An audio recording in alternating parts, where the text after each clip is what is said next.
the Christ. Ladies and gentlemen, I'd like to sing a song right now, the kind of song that I used to sing a long time ago when I first realized that God had given me a talent to be a singer. I love to sing these kind of songs because whenever your burden get heavy, it seems like loads get too heavy on your shoulder that you can bear. I heard somebody say you can always steal away to Jesus, the Christ, and he'll make things out all right. And I heard a soldier one day said, he said, I prayed all night long, it seemed like God just wasn't going to answer my prayer. But you know, all you got to do is wait on him. He may not come when you want him, but he'll be right on time.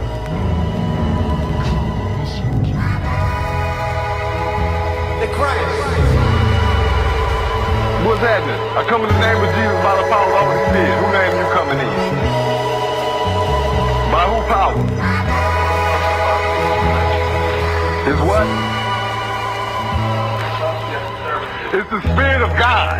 See, the Spirit of God is omnipotent, and it works on you. It'll work on your ass, and I can be far, far away, because it's considered constant. You know.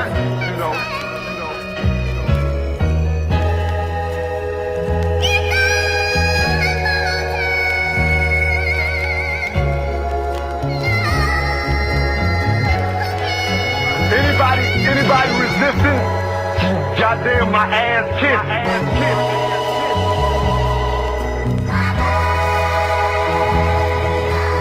No matter how you come with me, is you down doing what I'm talking about doing?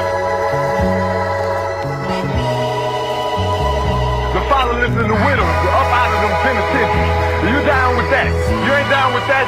Shut your goddamn ass up.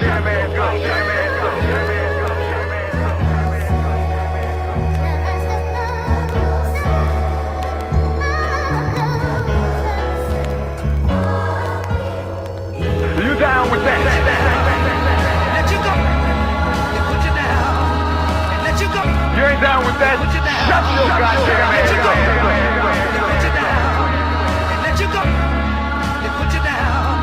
And let you go. They put you down. And let you go. They put you down. And let you go to the devil. They put you down. And let you go. They put you down. But in the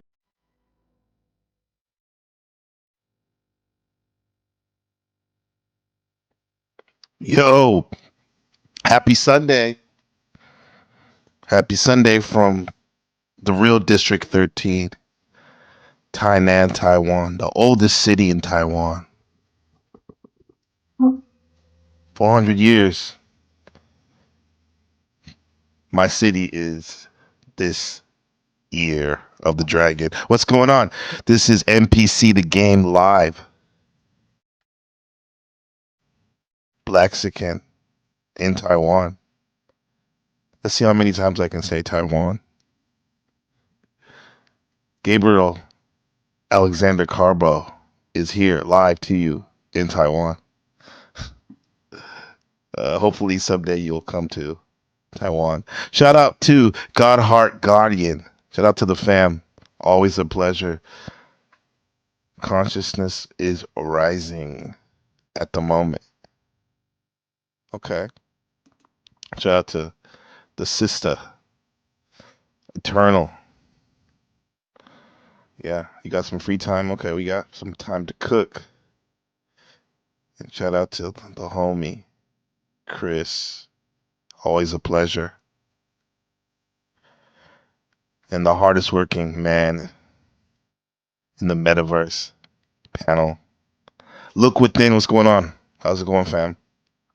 This is Dumbing Us Down, Surfing the Apocalypse, episode 24. Yeah, dumbing us down. The modern day school system is just one of the things that could be dumbing you down. It could be serving you. However, for most, it's probably dumbing you down.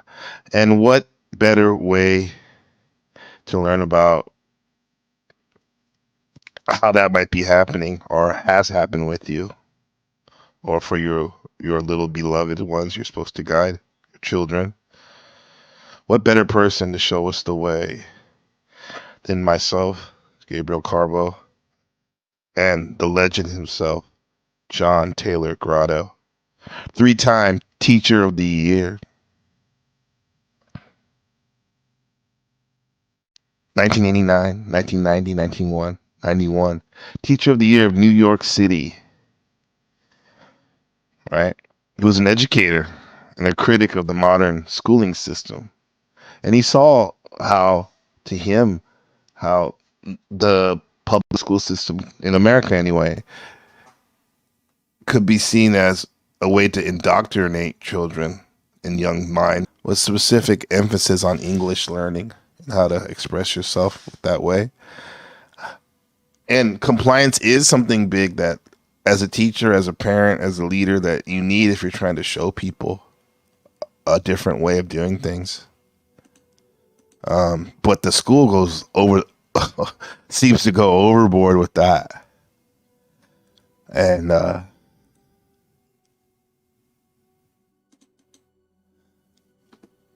that's something that we're going to talk about right now.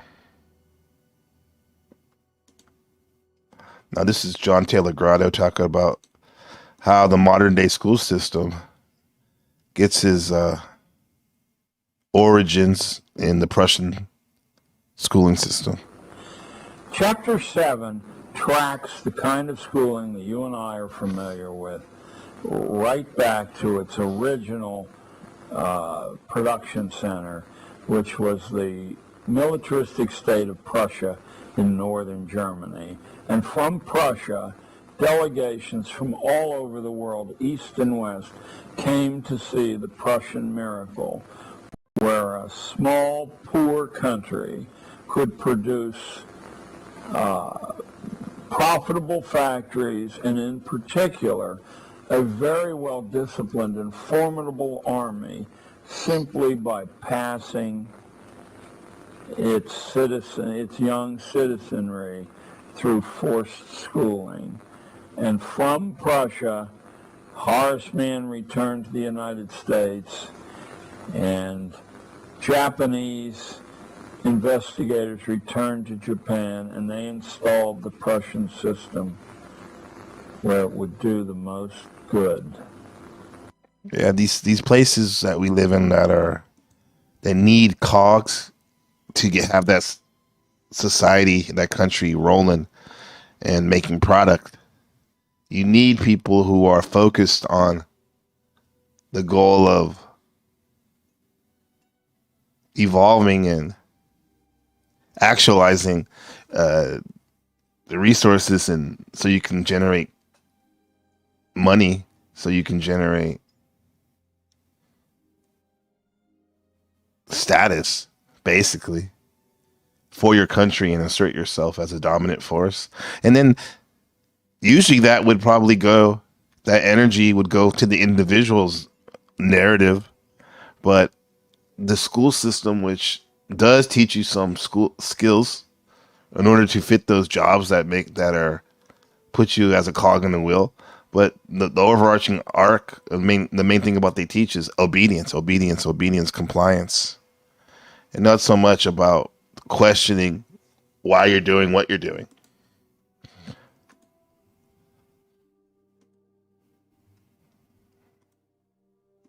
From the managerial point of view. In 1935, at the University of Chicago's experimental school, this is the epigraph for Chapter 7, The Prussian Connection.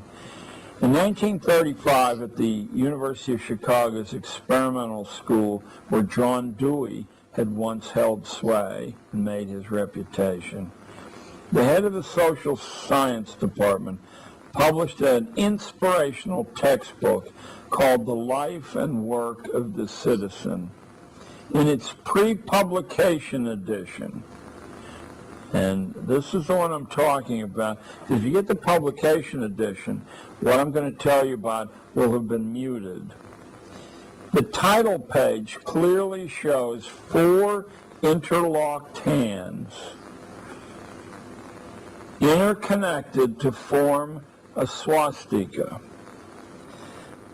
And the markings throughout the book for the chapter divisions and also for inter-chapter divisions are done with the fascist emblem, the bundle of sticks held by an eagle. By 1935, the Prussian pattern and Prussian goals had embedded themselves so deeply into the vitals of American institutional schooling that hardly a soul noticed that the traditional purposes of this pedagogical enterprise were being abandoned. If you remember from another part in this film, the traditional purposes were to develop good people, good citizens, and to make each individual his or her personal best. Those were replaced. So make good people, because a good person is a good foundation. Because when you have a good person, there's no wasted time of arguing, and if if I have to watch my back completely when I'm around you, or if you're not gonna be receptive to what I have to say, and I'm gonna be receptive to what you have to share, because you're a good person. Good persons listen to each other. Not notice we don't say they're gullible and go for anything that's nonsense or rubbish, but however we listen. That's what good people do. They're optimistic, right? They're not so much selfish in a bad way. But here's what the Prussian system does. By a fourth purpose that comes to us directly from Prussia, and that is that school would be an assistant to the economy and to the government. And therefore, school children should be looked upon as human resources, not as individual spirits. I'm sure that to no one watching this will the term human resources not be familiar. Wow, so even back in the day, when the social engineers were crafting this American version of the Prussian school system, they referred to these children as human resources, something that we hear that we're kind of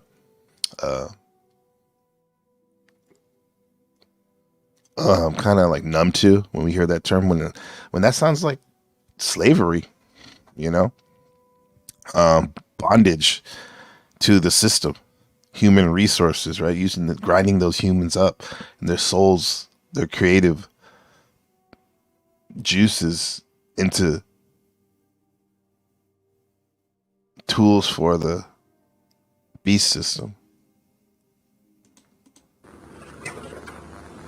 That was the Prussian outlook on people. Chapter 8 nails the origination of forced schooling in the fashion that we have it to coal mines and the coal mining powers. A dramatic shift to mass production and mass schooling occurred in the very same moment in history, and they are definitely intimately related with one another. One would need to have resources, endless resources to use in order to get the goal done of mass production. You need workers, man. And then they ain't gonna do it for free, so you have to put them in a trance of whatnot, of having them do it on their own free will. And it's really one could say it's their choice to get a job at these places, but the way the beast system is, there's no way around. Well, there wasn't as much a way around it as today. However, it's such a force that envelops everything that you feel like you have to that's the only way you can do it, is um if you get a job under somebody else's program. And that compulsory school, which basically means forced schooling, sets you up and primes you to be able to accept that as the only way, when in fact there are other ways. Mass production actually isn't really possible, certainly not the way we conceive of it, without an endless source of energy, which absolutely prior to coal was not available anywhere in the world. Winds come and go. Water ebbs and flows. But coal power can go on at the steady rate around the clock.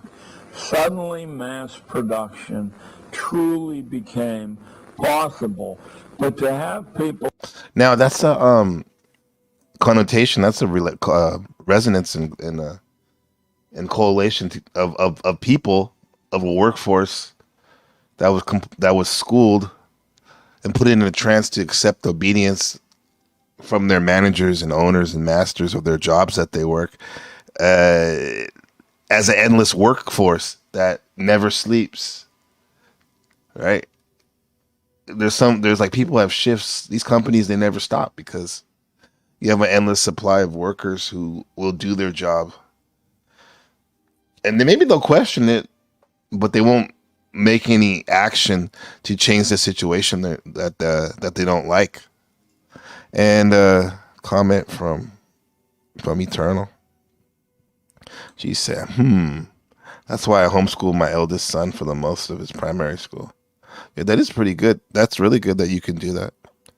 There's definitely a lot of different resources to use to make that happen, but what it takes is a diligent parent that's willing to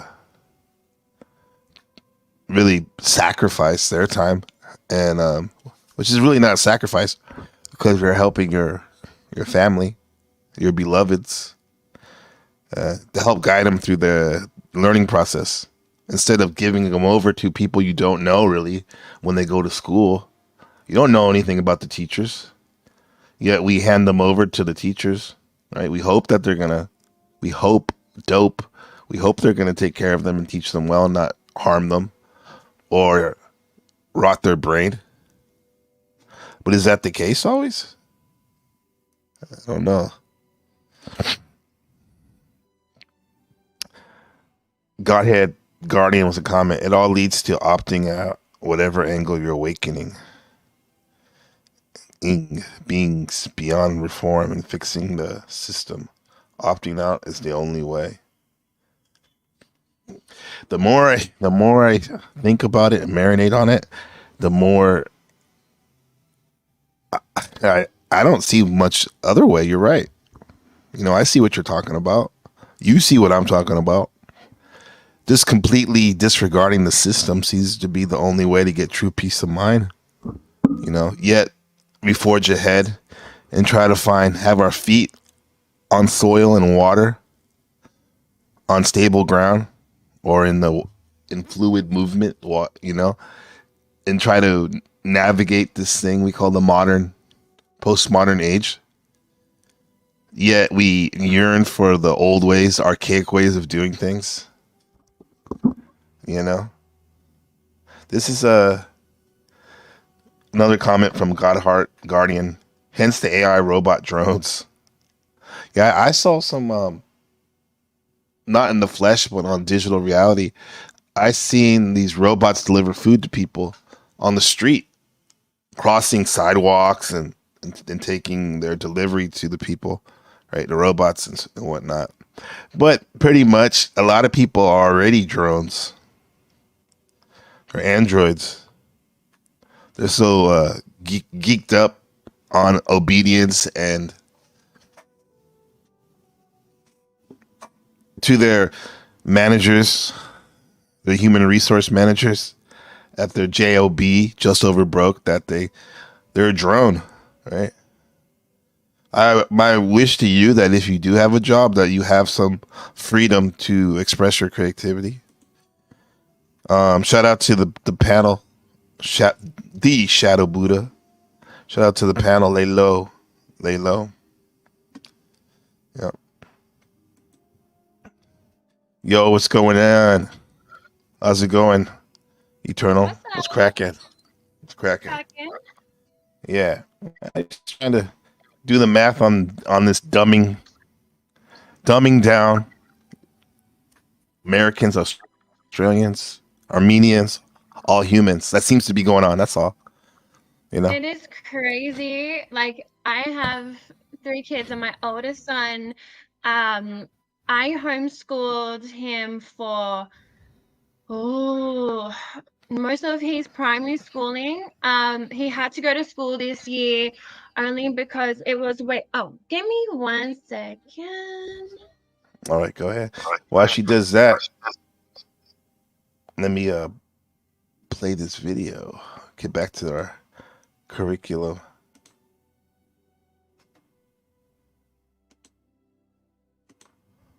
Will effectively work at mass production, and even more importantly, consume the usually somewhat inferior standardized products of mass production, you have to have a different kind of human being than through the British out of the United States, and we're working for independent livelihoods in this country.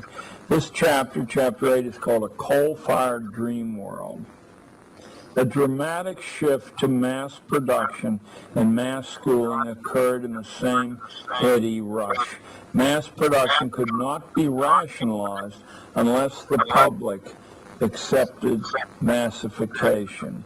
In a democratic republic, school was the only reliable long-range instrument available to accomplish this. So basically, I'm getting from what he's saying that do you have that device on? Let me see. Do you have another device on? I hear like a feedback. No. No? Okay. My phone's off. I mean, maybe it's my volume. But, yeah. So what John Telegrado, who, I don't know if you heard me earlier, he's an ex-3-time teacher of the year in New York City. And he taught in a lot of inner city schools in New York. And for all purposes, he's like one of the greatest teachers in America in modern days. And he's the one that actually came out and critiqued and flipped the table over of the school system, compulsory school system, and just like fucking went to town and exposing how it's basically a slave factory, making people obedient and whatnot to what's really going on. Yeah. So he was saying, you got the little one. That's like perfect timing. So what he was saying is the only way for mass production to happen in America back in the day was you had to have a group of people who were basically brainwashed to be super obedient, right? And because you couldn't literally make people slaves anymore, you had to use the school system as your means of brainwashing system, right? He's saying that you had to use the school system as a means to brainwash people because you couldn't, they came to an age where you couldn't literally make people slaves physically. So you use the school system, under the guys that were teaching them, life lessons and stuff and life skills, which they do a little bit, but it's more about making you a cog in the wheel, as you know, right? As you've seen, right? So yeah, this is what he's talking about. Yeah, so I had to homeschool my son because I got to a point where I understand what's going on. I understand what's going on. When we come down, and It's Sunday. Going so crazy. Sunday, I know. So yeah, so I understand exactly what happens when we're in this realm, and it is a form of enslavement. This is like a soul enslavement that we're a part of. And I just wanted my son to have no parts.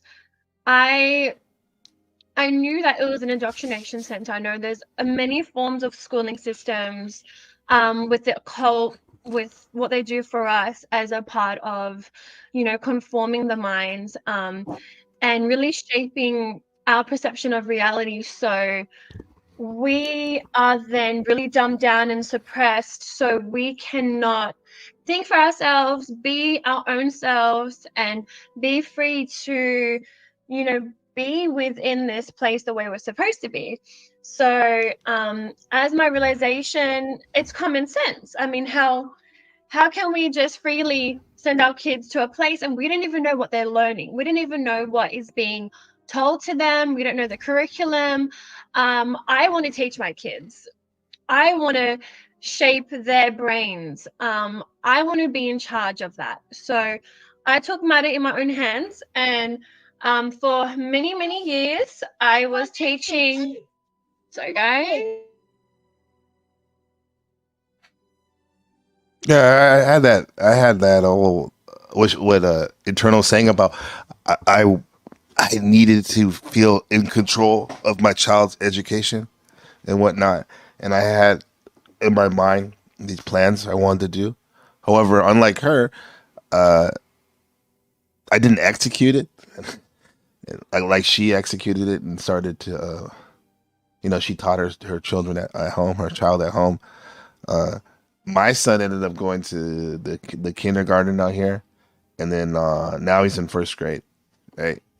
And I don't homeschool my child, but my wife and I are very closely monitoring what he learns as much as we can, you know. And it's been a pretty good experience. And I was really what I'm really want him to get out of it is the math skills, and also learning the Chinese. So when we do eventually move out of away from Shaolin here in Taiwan, District 13, we'll have a fundamental skill set of learning Chinese and being strong at math that it's going to take him to the next level. But I don't plan on him going to these compulsory public schools for his whole schooling journey. Definitely not. Just for now, in the early elementaries, it seemed to be a good fit so far. So you were saying about how does that look for a day in the life of a homeschooler? So I just instilled sort of more of a commonality, common sense ground of learning, and not the occultic side of it. I had a curriculum that I bought, and I was just like, this is crazy. There were, you know, all these, old historians that were actually Freemasons. I'm very knowledgeable about Freemasons because my dad was actually a Freemason, but a Okay. business Mason, yeah, a businessman Freemason, not a Freemason as in what we think a Freemason is. So, because of that knowledge of Freemasonry, but at a higher form, which obviously my dad wasn't, um, but in that higher form, then I was knowledgeable about, and I was just like, oh shit, these are all really, really bad Freemasons, not for the good of the Hmm. people. So, because there's levels to it. So, when it gets to that and the infiltrative, because a lot of people have a perception of Freemasons like it's all bad, and it's not. There was a lot of people from back in the days, like my father, who was a Freemason, but he wasn't a bad Freemason. He was on a very low level, and he was a businessman, and he was very successful, and that's, that was his thing, but it wasn't long term. It was very short driven. So that's what happened with that. And with my knowledge with, a lot of the occultic side, I was like, they're really teaching our children about all these negative people and perceiving them to be really good and beneficial. So it was, the curriculums with homeschooling were crazy. So I took matters in my own hands, and I made sure that I had my own curriculum, and I taught my son a lot of things that I'm into, a lot of spirituality, a lot of the Creator Earth stuff, about, survival, about just things that children really need to learn being here and why we're here and who he really is and the things that matter and not the unnecessary stuff that they teach us.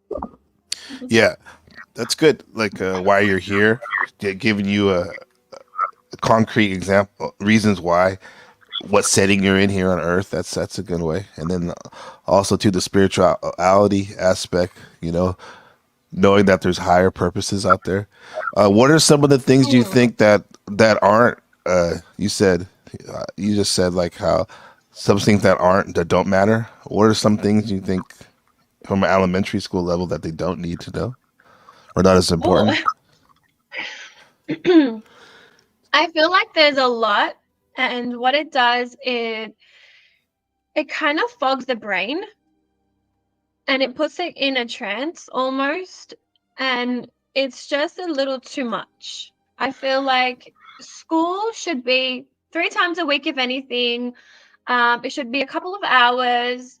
It should be based off of, you know, the individual person and not pushing a trajectory of what you're trying to push on that child, and more that child can more be the provider, if that makes sense. So letting the child have its, own way of figuring out things or thinking and things like that. So for my children, it's really important that I ask them, what do you think about this? Or how do you feel about that? Or, look at this. What do you think this means? Or why do you think so? Not I'm going to tell you. And then they can make their opinion based off that. And then I can help them to shape that a little bit more, structured so they're not off rails because they're still young.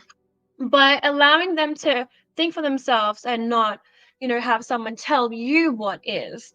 And I feel like with school, that isn't the case. You're telling the person, you're trying to project a curriculum that is based off mind control.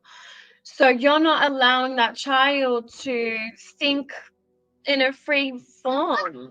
So that can be Right. They don't even know they're not even hip to what's going on in the adult world because they're segregated by age, you know? Uh, with children who spend a lot of time with their parents, homeschooled or not, they tend to be a lot more comfortable of speaking to adults, yeah, and can express themselves pretty good rather than if you're only stuck in around the same age group, your peers. Because there's like some kids that are probably like really gifted that are want to they want to learn more and whatnot, but you're kind of stuck in that lane of what everyone else is doing, and like how uh, it's not individually catered to what what you need and the whatnot. Yeah, I see though. Like I'm glad that the school he does go to does like really emphasize language. Because I feel maybe I'm probably biased because I'm a language teacher, but I feel language is such an important tool because you need to express yourself because you may have all the greatest ideas in the world, but if you can't express them in the written form or written or oral form, nobody's gonna know what you have to share. And I guess you could be like a visual artist and whatnot, but even a visual artist or a musician needs to express themselves sometimes. You know, so oh, I those type of things are good. I think like language and mathematics. But in terms of yeah, and like the history that they give them and stuff as they get older, that's kind of yeah, twisted. You know. it is. You know? But don't get me wrong, like my middle son, like I sent him to school this year. Even my oldest son, I was homeschooling. I had to send him to school because it got to a point where I can't handle it. Like once, because I got 3 kids in total, so honestly, like I just can't handle it. So I just have to send them to school. But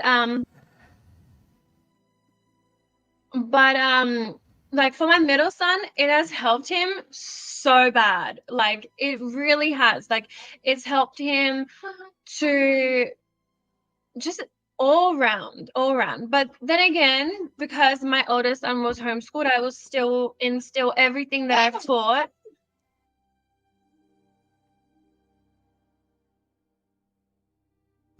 Yeah, I think a good way to do it would be to have your own curriculum. If you are gonna let them go to school, have your own curriculum. That have your own curriculum how you want to teach your child, and go with it. Go through it with them at home. When they're not in the school, but also have them take advantage of the good things at their public school or a private school if they go to one. Yeah. Yeah. I mean, it does. That's a lot of school because, like you said, that does suck. How my words suck. How they have to go to school for so long. All your time as a student is spent like at school and almost seemingly doing busy work for a lot of it, especially as you get older. So you only got so much time in the day. There's children out here in Taiwan where they're going to school at starting school at 7:30 a.m. and they don't get out of school till 4 p.m. and then they go to Bushiban, which is like cram school from 5 p.m. till like 7 or 8. Right? Some kids, like I have a class where they get out at 9 p.m. Then they have to get up in the morning at 6:30 to go to school. And they do that constantly. They're like their whole life is just school, this type of school. And then I see it like when I ask them to write a story, a creative story. You would think most kids would be excited they can express themselves creatively. Yet these kids look like the deer in the headlights. They don't even really know what the imagination is because they're so used to being told what to do and not think on their own. So yeah.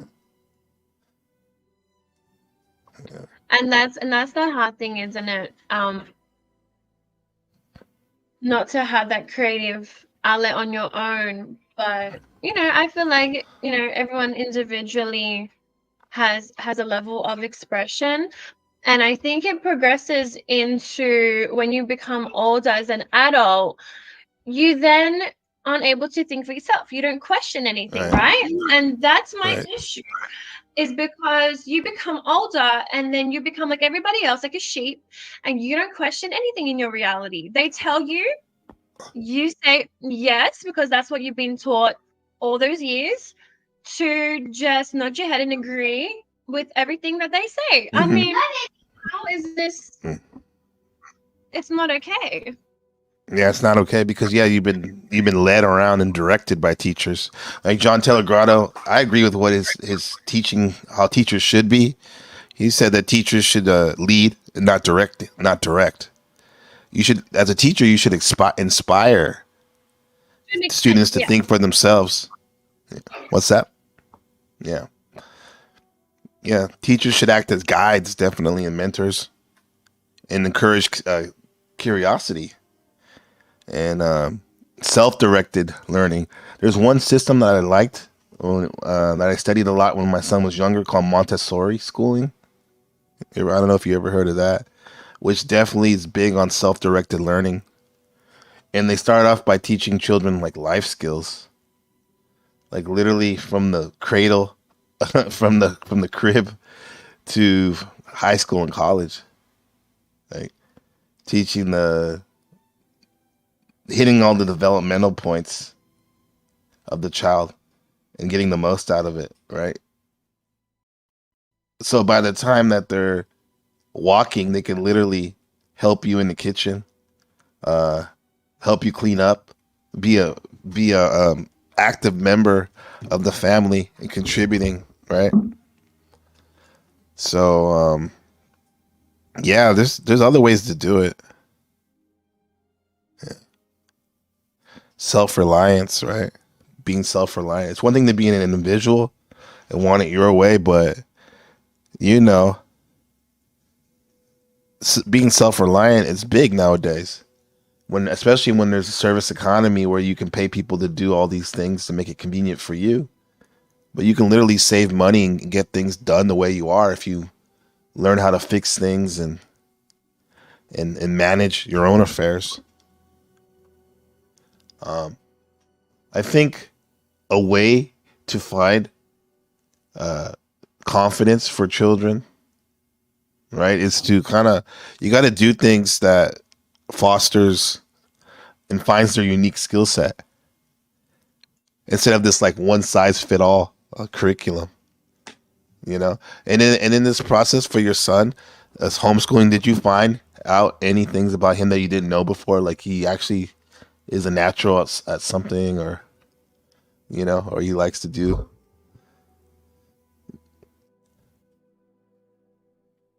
Um, Yeah, he he yeah, my middle son's going crazy. So yeah, my oldest son, he is, well, he's a basketballer. He's a professional basketballer. mhm, So that was his main thing. And then with the curriculum I did, it was just really chill. Like we had, the whole morning to just relax. We did a little bit of work, but just a very like chilled paced work, only for about 2 hours. And then the rest of the day he played basketball, and that was every week. He only did a couple of hours a day, and it was really topics that he was interested in. And he loves maths. He's into maths. We did a lot of mhm. that. That I already bought curriculums for maths that were amazing. All the history and geography based stuff, I did my own work for him. I took hours and hours and hours. I was up sometimes all night doing my own little curriculum for him, and making sure that it was an indoctrinated based. And I took it so seriously. Like I was like, this is my kid. I am so, like, I really feel like consciously I'm very expansive, and I just couldn't handle being part of a system in a bigger picture. There are, schooling and teachers are amazing to an extent, but when it comes to the bigger impact of what it really is, if we can take matters in our own hands, then I think it's beneficial. So yeah, so I know that basketball is his thing because he's being on Instagram. He travels around Australia for it. Mhm. He gets a lot of recognition from a lot of, the main guy he's really close to is the professor from An One. So Oh, we're really, professor, yeah, he's a legend. yeah, we're really good with him. So he's really supportive of my son. That's funny. Basketball. That's a synchronicity. You see that? We talk about schooling, the professor, education. Yeah, right. And it's amazing because talking about schooling, he's actually going to get a scholarship for one of the most prestigious private schools in Australia. And that's because of his sport. And if it Uh-huh. wasn't if it wasn't for the Yeah. scholarship, we wouldn't be able to even afford that much of it. So, Yeah, no, I um, know that was like me for high school for high school, like that I went to this Catholic prep school that's like super old and prestigious, and like so many people wanted to get in, and it was because of, I mean, my grades were okay, but it was my athletic ability that got me not only accepted but also eligible for scholarships and whatnot. Yeah, it mm, took me mm, far. Yeah, oh yeah. yeah. So he's doing that, huh? That's He's doing that. So yeah, yeah. so that's why I wasn't too fussed about everything else, because his thing is basketball. Uh-huh. From the age of 2, he's now 11. So Yeah. so we just focus more on that. Yeah, yeah, that's like for my son, we introduce him to many different things. He's only 6, and he does triathlons. He places high in those. He does, he's doing judo now with the school, basketball, but and like I don't want him to be the quote unquote dumb jock, you know. So I want him to like also be able to, like I said, like express himself and whatnot. So there is a fine line though too. But I'm not. I know firsthand that one of the main reasons I want to go to school because I love sports so much, basketball, football, and baseball. And it was kind of like I did my schooling so I could play my sports, my true passion. You know, but do you think there's some things as a homeschooler that you may be missing out on from by Yeah, not going to the literally compulsory school? synchronicity. Synchronicity is great because I was literally about to actually state that um, the lack of being around people and socializing, Yeah, that was yeah, depressing as fuck. mhm, Mm. yeah, yeah. That could be make the child kind of like anxious when he does encounter other peers and stuff a little bit. It helped because, of basketball and stuff, so he was around all of his Yeah, teammates. Yeah, yeah, right. but Yeah, that. yeah, Yeah. the most important thing with school is socializing but in a way, because there's so many kids, it can drive you crazy. Like, I know for me, I couldn't handle it. Like, there was just way too many children, and I feel like schools are just a little too much with the capacity of how many kids there are. So, Well, yeah, yeah. Yeah. There's a lot of them, and it's like it's great for them to be social and whatnot. But I've seen even in the kindergarten, and first grade, that from my son shares and stuff that some kids can be very cruel, and maybe he was cruel to some kids. I hope not, but you never know. I'm not there. yeah, But kids can be very cruel to each other and and lack compassion, you know, yeah, and you see it with these campaigns about like anti-bullying and stuff like that, and kids literally delete themselves at a young age sometimes because of that type of stuff, you know. So because look at it, who's teaching the kids? Would you say more the teachers or the actual kids themselves?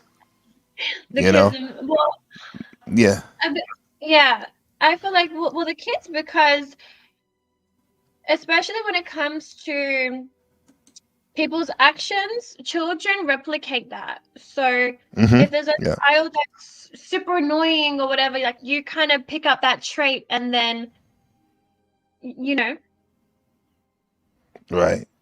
right. Yeah. Do you Yeah. know And what I'm also these saying? kids. No. Yeah. Yeah. Expand on it. I know. I see what you're saying though. Yeah. Because I feel like, well, in a way, if we're going deep, right? Let's go deep. Hmm. So Let's go deep. let's go deep. I feel that we are a form of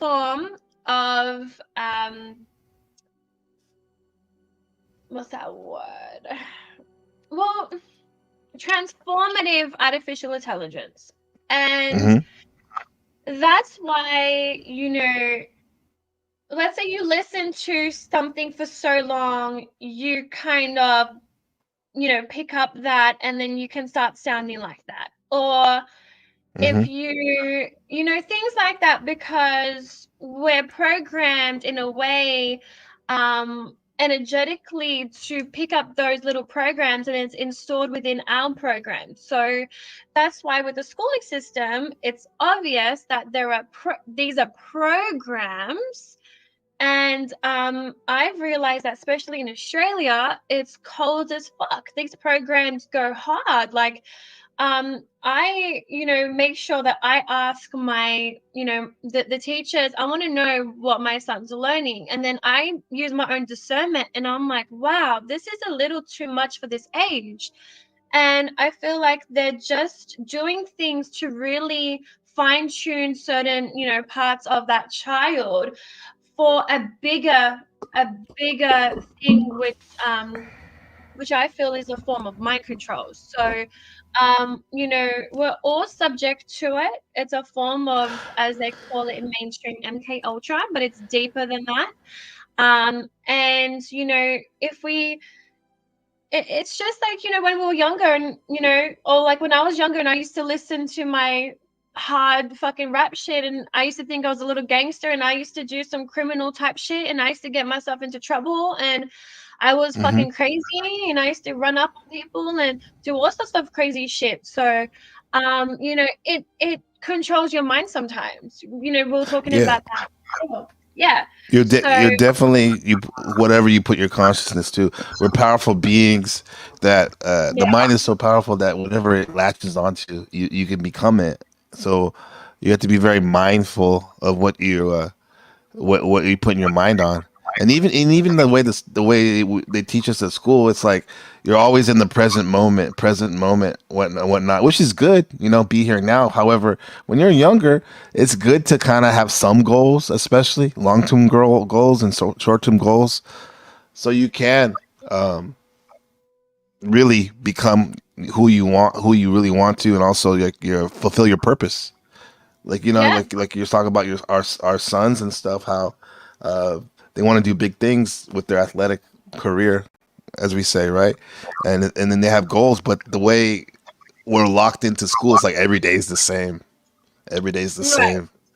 you know Right. there's no and so your And mind that's gets looped into that. And you become kind of exactly. mediocre, right? Yeah. and Yeah. and and it's a form of control when you do something repetitive, when you have to stand in a line or do these are all forms of mind manipulation tactics. I mean, it's so obvious, right? And you have to wear a uniform. Well, in Australia you have to wear a uniform. This is all a form of compliance, and it's a form of brainwashing, mind control. And Yeah. we are born into a place where we need to go to a school do you know what, like, it doesn't make sense to me. Like, if it was a couple hours, just a couple times a week, if Hmm. it was really chill, if they were teaching real life shit, shit that we really need, survival things, how to fucking help ourselves, how to look after ourselves when we're sick, how to do this. But Yeah. everything is external. We have to rely on everything external. We have to rely on doctors when we're sick, because that's how the world goes round, so to speak. And it's like, you know, that's how like, this is not for us. This is not for us. Why am I born into a place where I can't even fucking be one with my own mind? And you have to tell me what is and what isn't. You got to tell me the structure of how the world is. You have to tell me that we're on this and we're on that. Obviously, they're telling you and they're teaching you because they don't want you to know the truth. So why the fuck do you got to tell me for me to think that that's the truth? That's a fucking lie. That's why you're so caught up in having this structure and pushing your shit on our children, on myself when I was younger. And that's why I couldn't fucking stand school. They kicked me out real quick. I was just not with it at all, because my higher form, like, I don't believe in soul. Hmm. I think soul is a binding mechanism. It's actually very evil. We have to get rid of soul. But that's why my core being, my higher trajectory of observation, just knew this ain't it at all. And it's like, we're born into a place where now we have to conform like that, be told what it is. We need money to survive. If we don't have it, then we'll fucking die, pretty much. And it's just like, what is this? It's a form of hell. So there you go. Yeah, I guess it could be, and or manure, right? Yeah, Hmm. but in order to grow flowers and big tall trees and beanstalks that go to the Jack and the Beanstalk fairy tale land, you do need manure. So the alchemists called it lead. So I would say that all those things, I do see what you're talking about and how this modern day system is like shit, right? In a lot of It ways. But complicates. It really, we can flip it though. Like that's the thing. Like, you can yeah, flip it, and like because exactly. that would make it so much sweeter that when you do transcend what you learned in school, all the things you learned, you see firsthand, and it kind of like it means more, rather than uh, I guess like it's like a pure being that's never been exposed to the ills of the world. Uh, that would be that's a special being too. But even the Buddha, his father tried to make a perfect world for him. You know, he was homeschooled. His father tried to keep away misery and death and sickness away from him, but there's no way around it. As the Buddhists say, life is seen as suffering. So when the Buddha did see, or Siddhartha before he was Buddha, before he did see became Buddha, he did see suffering and pain, and he actually wanted to experience himself. And I guess going into a modern day school is kind of like throwing yourself in the crucible, right?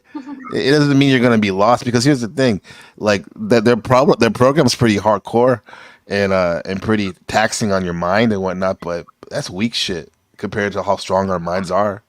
You know, people can transcend that and learn certain skills from it and still flourish in life. I think that's what I think. But you have to have guidance. It's part of the equations. Have some parents that are really in your life and just don't hand you over to the state, you know, and just like it Mm. doesn't don't do any work when they come home with you and whatnot. Yeah. So Yeah. what you said that we need to get rid of soul. What do you mean by that? Ooh, First we're of all, what do you think a soul is? gonna. Okay. I'll say what I meant first because I just looked it up the other day. It's according to the dictionary I was reading. The soul said, "It's your innermost being, right? Of all your memories, all your experiences that are tied up into you, right? Okay, that's soul. So what do you think a soul is? Okay.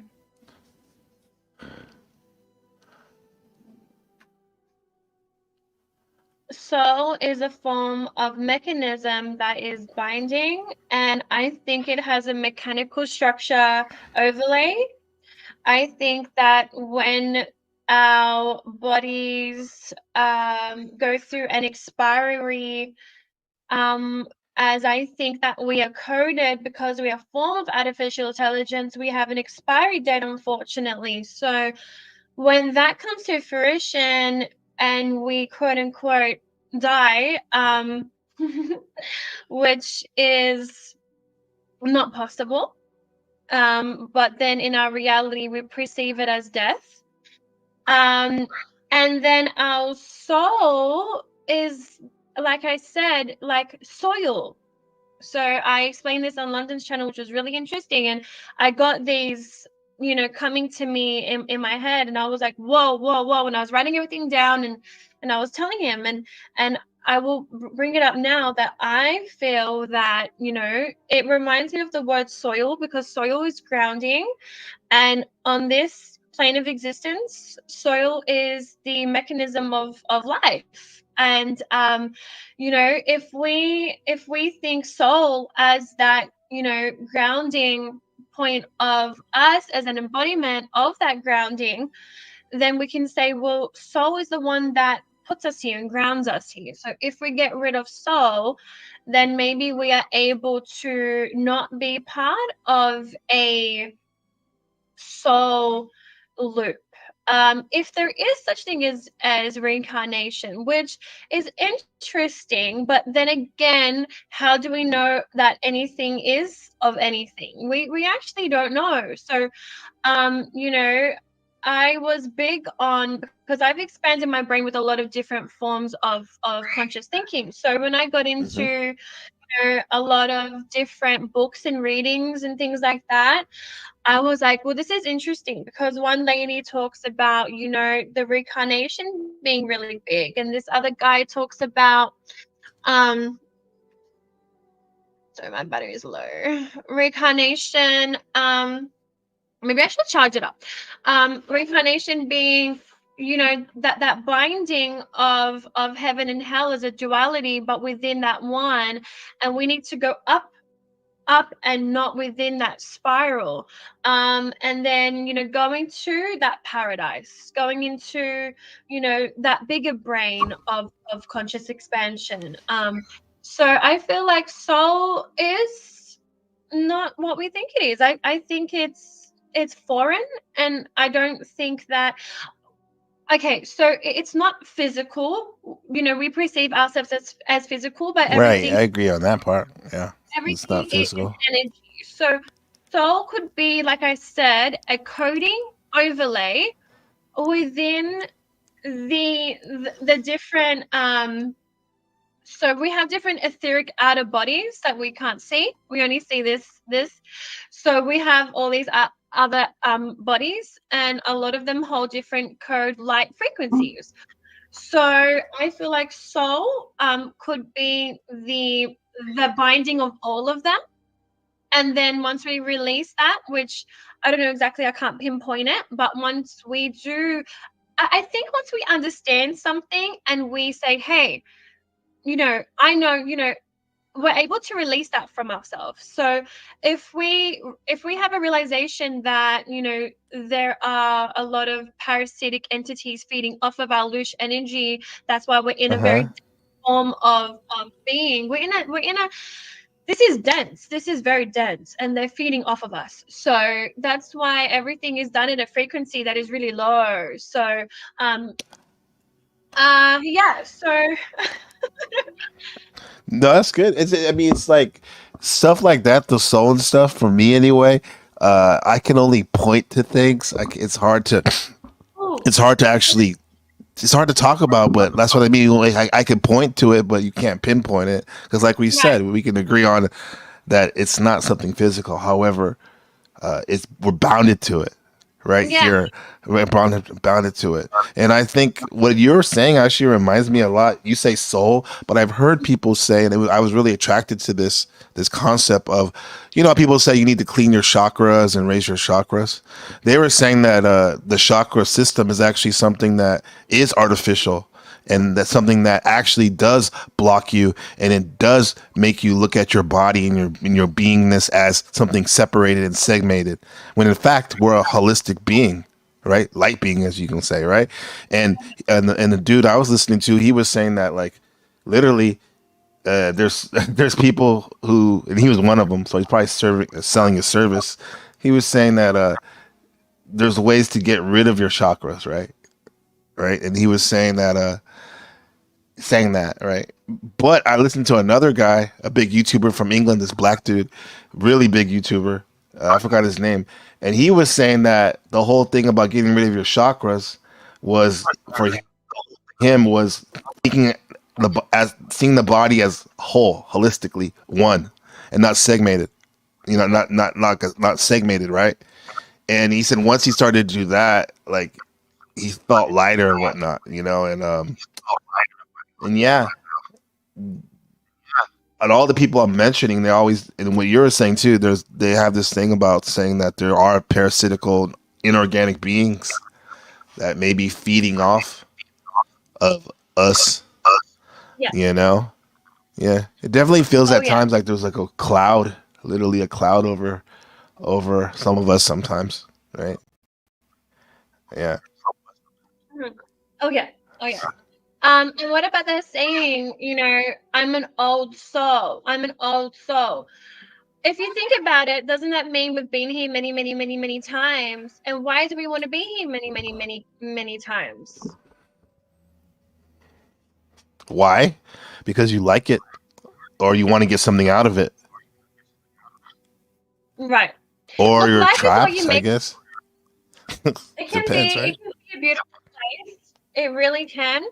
But I feel like because of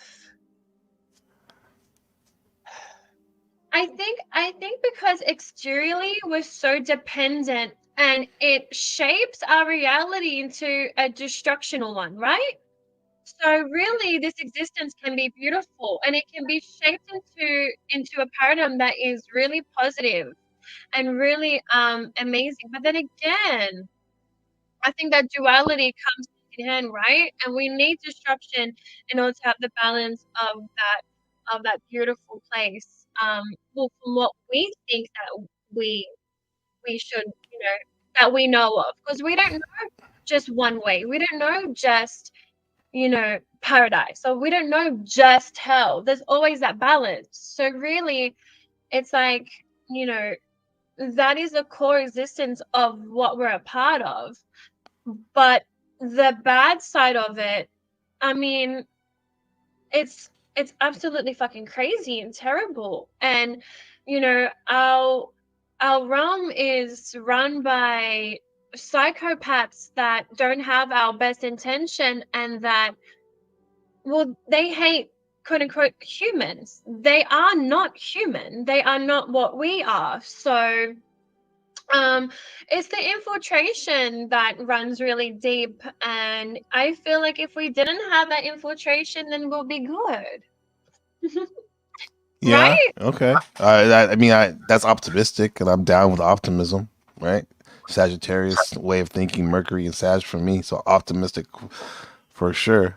But then again, I have to say, I just if you got rid of those parasites that are trying to run, there'd probably be somebody else to take over in the revolution that would be just as bad, if not worse, if they didn't do the inner work that is needed, inner and outer work that's needed to change their paradigm way of thinking. Because Yeah. even though like some of us like really we want the best and all this stuff, but I can see any of us, any of these, anyone becoming just as bad eventually. You know, because we haven't addressed what the real core issue is of the negativity, right? So, I because I mean, we think have that different ideas we can point at and whatnot, but unless it's like completely looked at and pinpointed, it's gonna happen again. Which is, I'm not losing any sleep over it, but I'm kind of be pragmatic about it, be real about it, I guess. Yeah, yeah. I know I've I gone think both ways in terms of this shit because like I've had friends that has talked to me about like some of these elites we don't really know that like maybe they are trying to do their best and they are doing their best and it could be worse if some of them weren't in power. I'm not saying all of them, but because there's definitely some that are really bloodthirsty, you know, like savages and whatnot. But I don't know, bro. Like, it's bro, sis. Like, I don't know what's going on at the top. All I do know are the so-called elites in my social circles and whatnot that I can like interact with and have some say and control over. That's what I'm kind of focusing on. Yeah, mm, mm, that's probably why I like thinking about myself and my children so much because I have mm, more control over that than the other big picture stuff. that's true. Yeah, it's Mm, not as provocative, talking about like how the best way to raise a family and the best way to get healthy and strong, right? The best way to transform and self actualize individually or as a family or community, as talking about the parasitic inorganic beings that channel demons from deep inside the Milky Way onto here on Earth in order to enslave us. That's a lot more sexy, huh? Yeah. So right. yeah. Yeah. Yeah.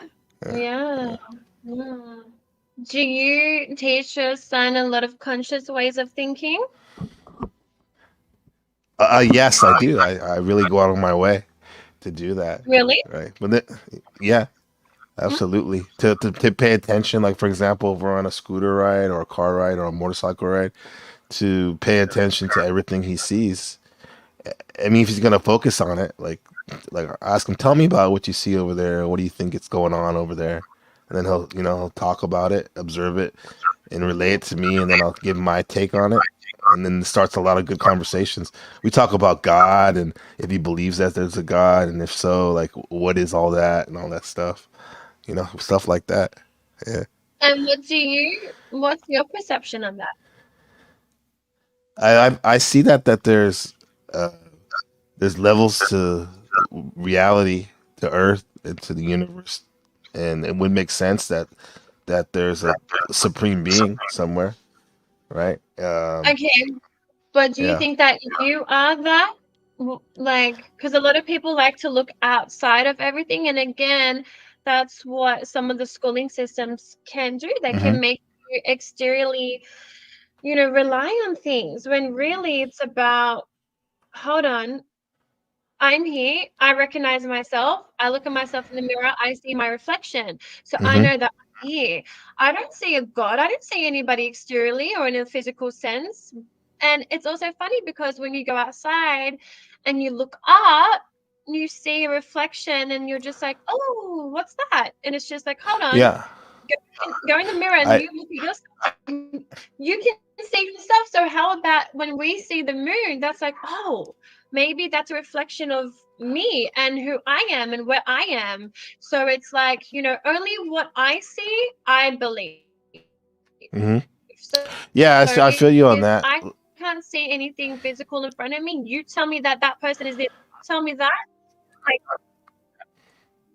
Yeah, I feel you on that. And this is like where my Gemini second house, what I value, comes in. Like thinking two things sometimes at once. Like I get you what you mean. If I look at myself in the mirror, like for example, my yoga style is Bikram yoga, where I look at myself in the mirror for 90 minutes and do 28 postures in extreme heat. So I'm literally seeing myself as God here on earth, a manifestation of that.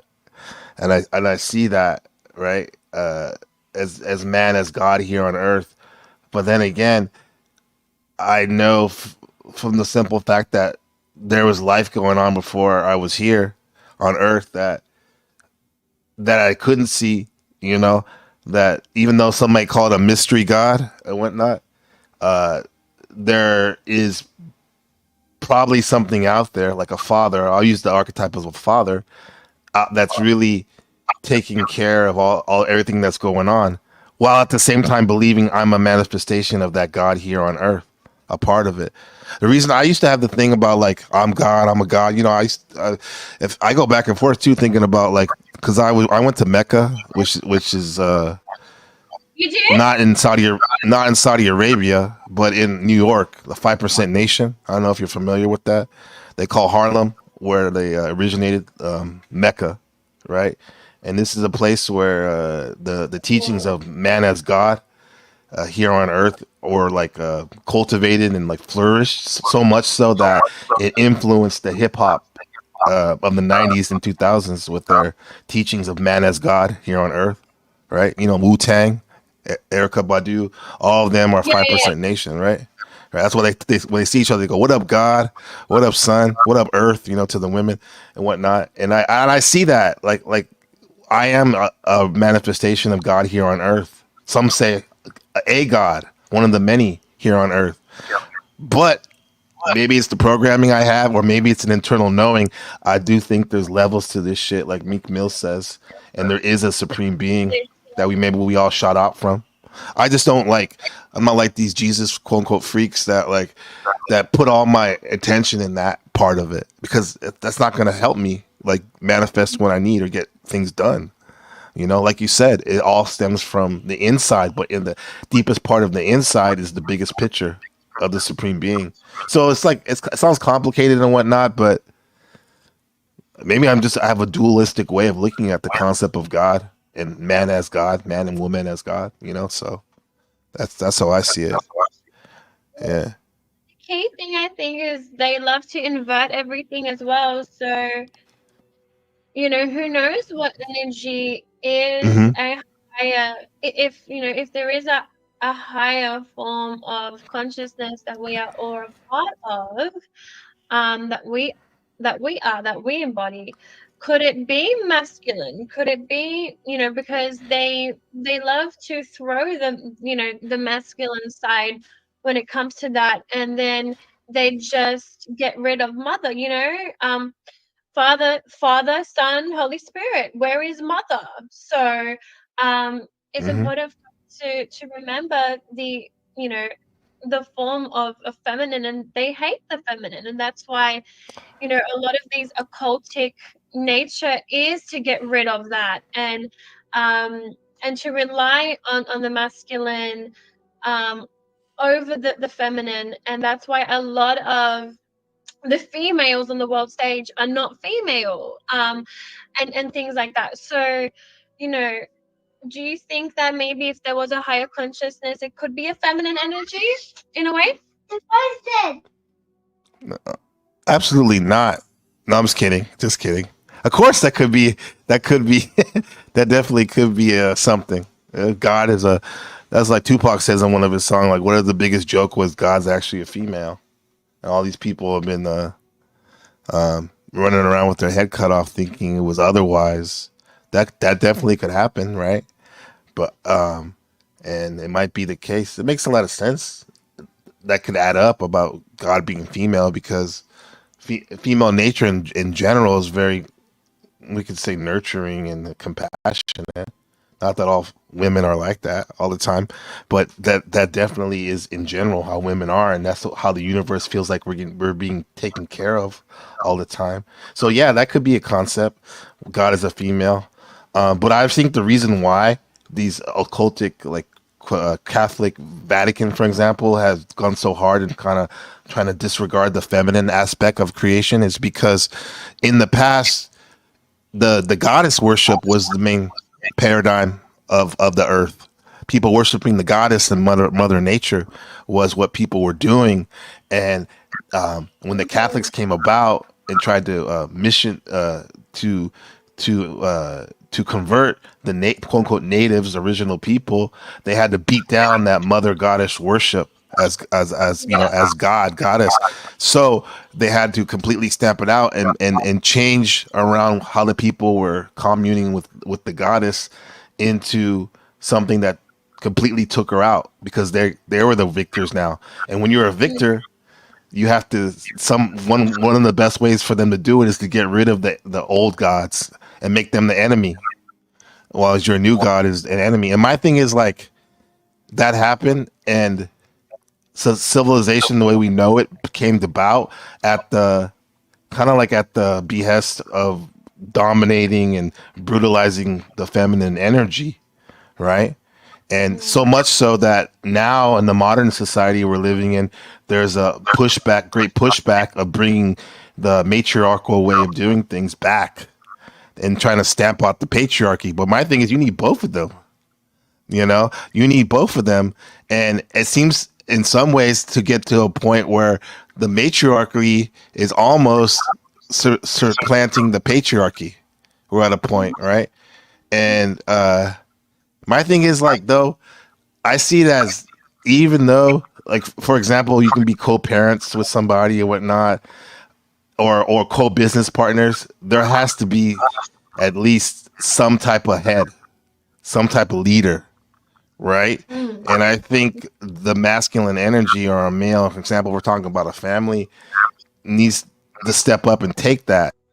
Yeah, I Even agree. though the greatest counselor and advisor for that leader of the family, the male, is his queen, is his woman, right? And in a lot of ways, if the woman's really smart, like, she'll be actually she can actually lead the family in a benevolent, like, kind of like way, right? While the man saves face and is still able to quote unquote lead and conquer and bring more territory to the family, while the mother stays home and manages her the kingdom. You know, so I definitely do think there is a need for the patriarchy, as they may say. However, we can't forget about the matriarchy either. So, but yeah, it's a weird world we're living in, but there's a Yeah, reason why red pill and all that shit is popular now, because there's a pushback against the ultra feminist shit as well. Yeah, which exactly. is And not what true you feminist. sure, yeah, yeah. Yeah. I feel like energetically in the bigger trajectory, there's so much blasphemy on the feminine. So I think that's why Hmm. in an energetic sense, it's so important. But on a physical note, males are so, so important. And I feel like their role is just, I'm very old school like that. So for me, I totally agree. And I think, having that strong foundation of a man is one of the best things ever. And then having that beauty of that feminine to come in, and they both work in alignment well together. So Right. yeah, yeah, yeah. But I think energetically they really do distort the feminine. And like what you're saying now, it's and that's why again with the schooling systems, it's scary because you don't know what they're trying what they're trying to push on our children, because I believe that they're trying to push forth a form of,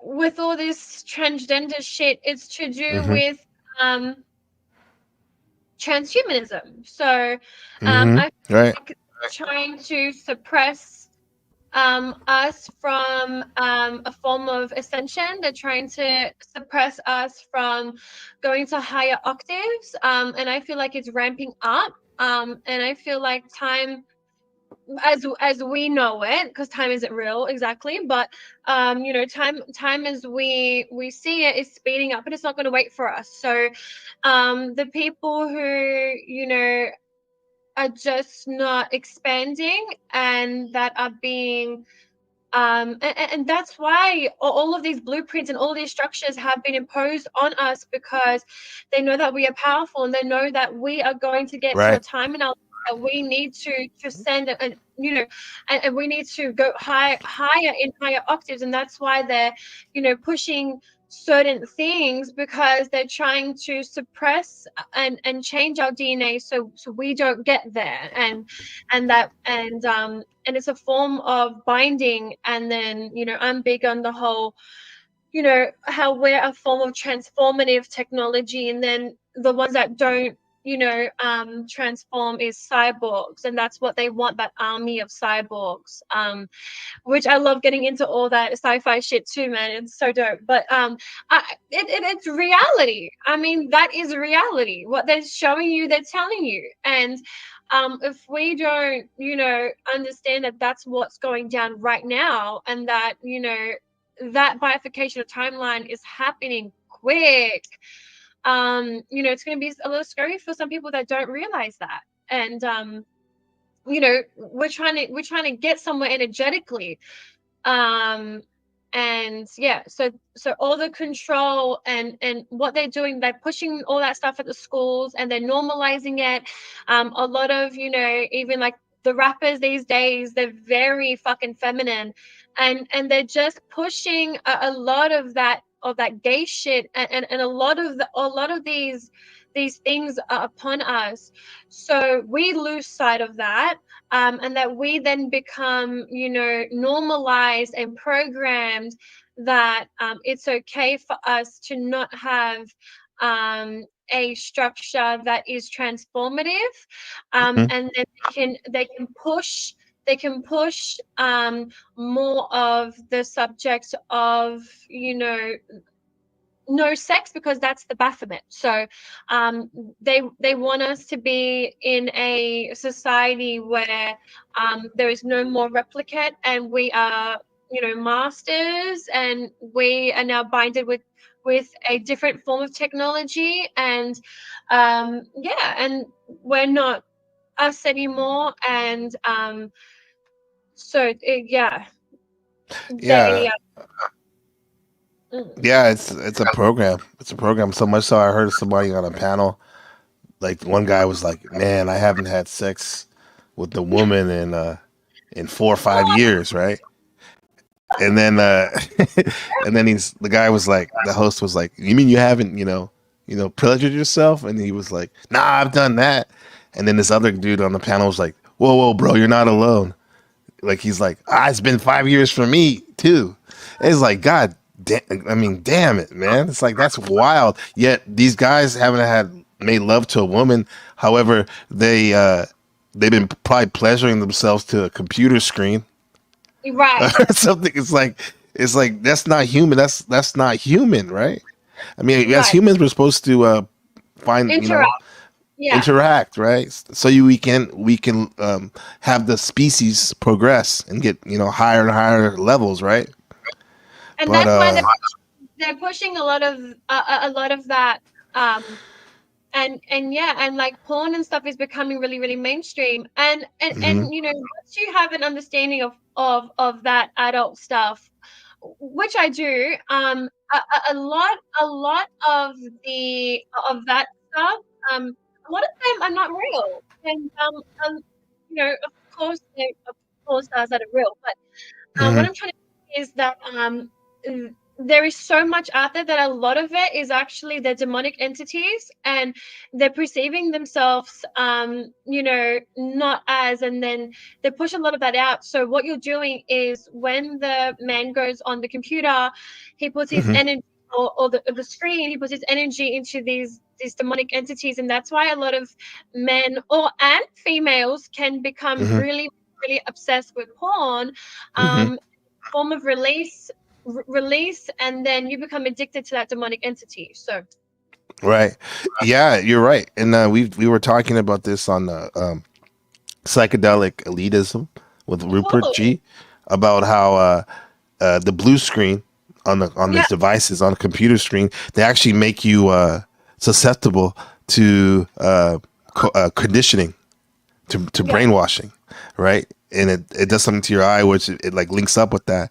And I have my good friend Justin from the Netherlands, Dimitri, which is funny enough. One of his aliases is the Wanking Wizard, right? oh my god, and so, and he has his trip report that actually blew up on Reddit, where he was talking about like how he was watching some porn while he smoked DMT, and he was saying that literally what you were saying, he saw this demonic being jumping out of yeah, his phone or whatever computer screen, like trying to pull him into it, literally. yeah. You It's know? real, Yeah, like, it's real. Yeah. but it's real. Mm-hmm. It's Yeah. fucking real. It's scary shit. Yeah. It's so all these men, mostly, and women too, that are just addicted to these demonic inorganic beings. They're getting away from how to get the most out of their life. They have no purpose, like, and that's the thing where like, if you know that not schooling, there's a difference between schooling and educating yourself, right? Education is something that's much deeper and personal, and self education is a lifelong process. It's not just like when we like graduate high school, oh that's it, or college. No, you always got to learn. Even doctors, for example, and engineers, they have to go to courses, every year or every couple years, conventions and what to learn in their trade, right? Businessmen, even salesmen and women.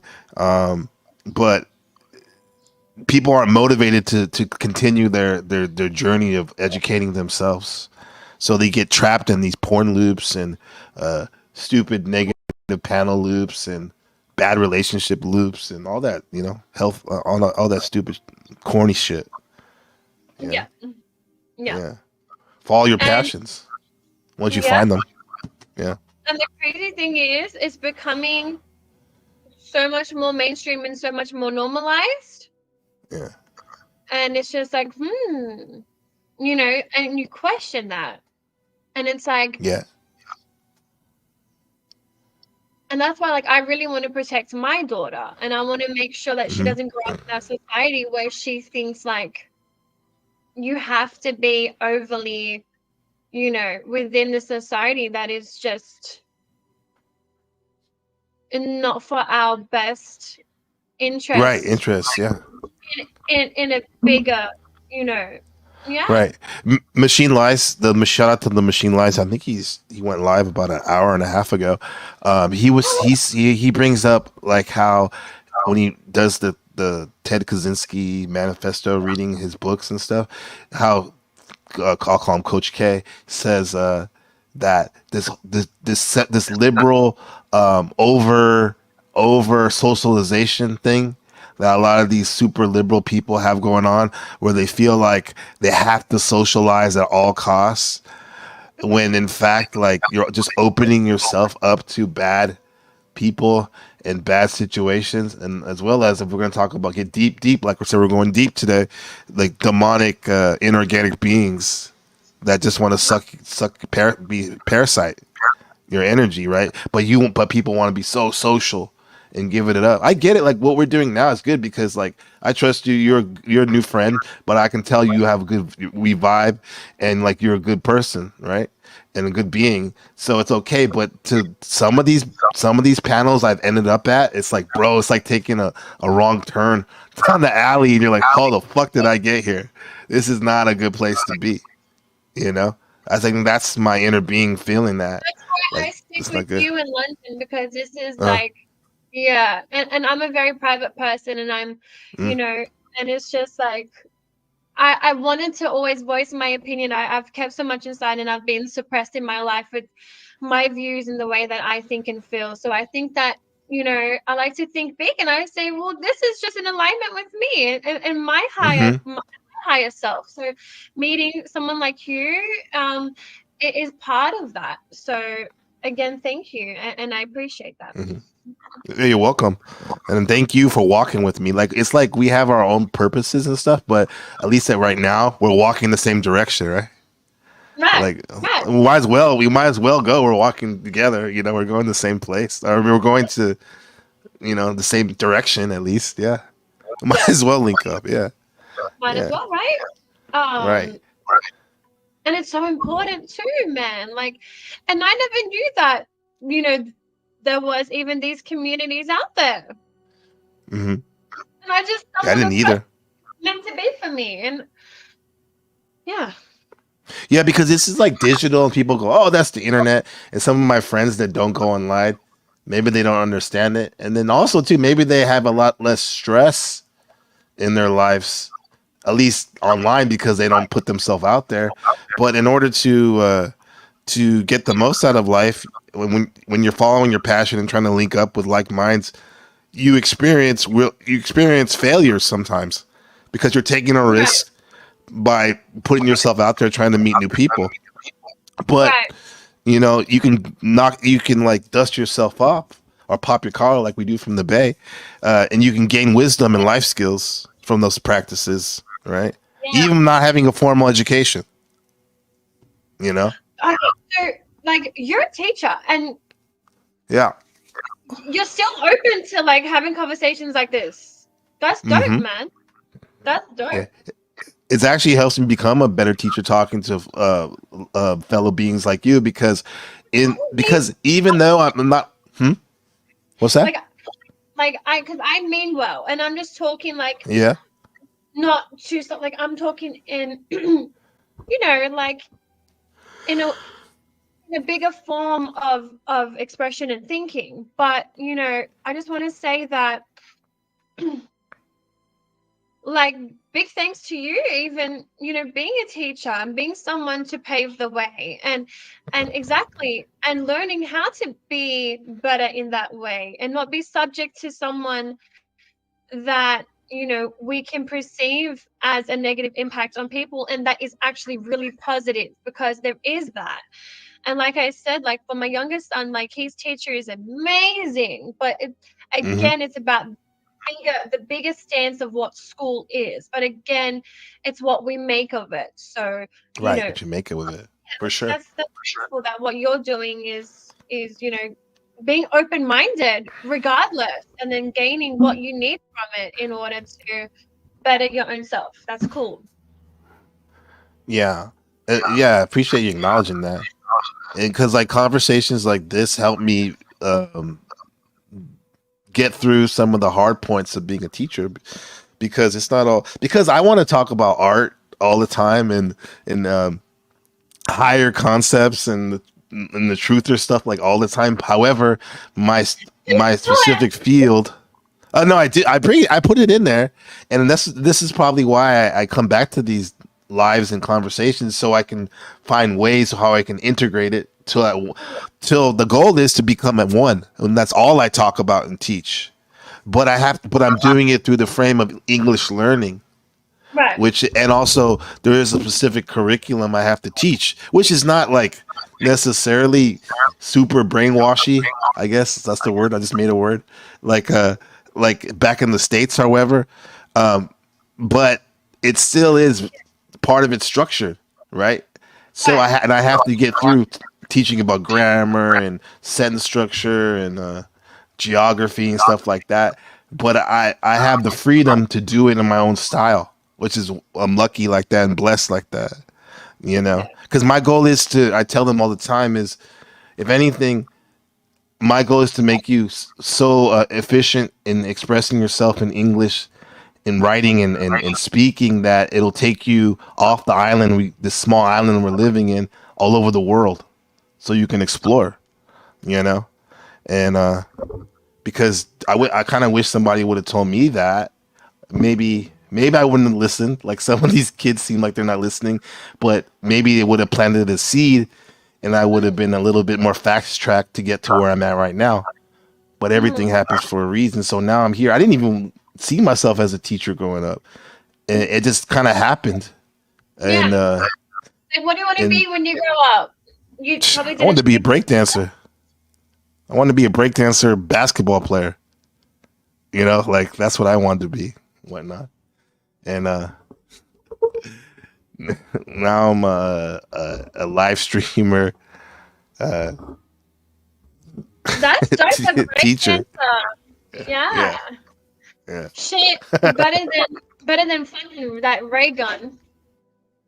Did you what? see that? What'd you say? What happened? Did you see? Oh my gosh. Remember the Olympics? They had the breakdance team. Oh yeah. Oh, Australia. That's it. Yeah. Oh man, did she put shame to the Australian breakdancing community? Community. That was a fucking actor. Like, if that wasn't an inside job, I don't know what the fuck is. Yes, wasn't she like some type of professor about talking about dancing or something like that? Yeah. Yeah, let me show you. Yeah. You know, this wild stuff. Where is she? Here is your country woman. You don't claim her probably.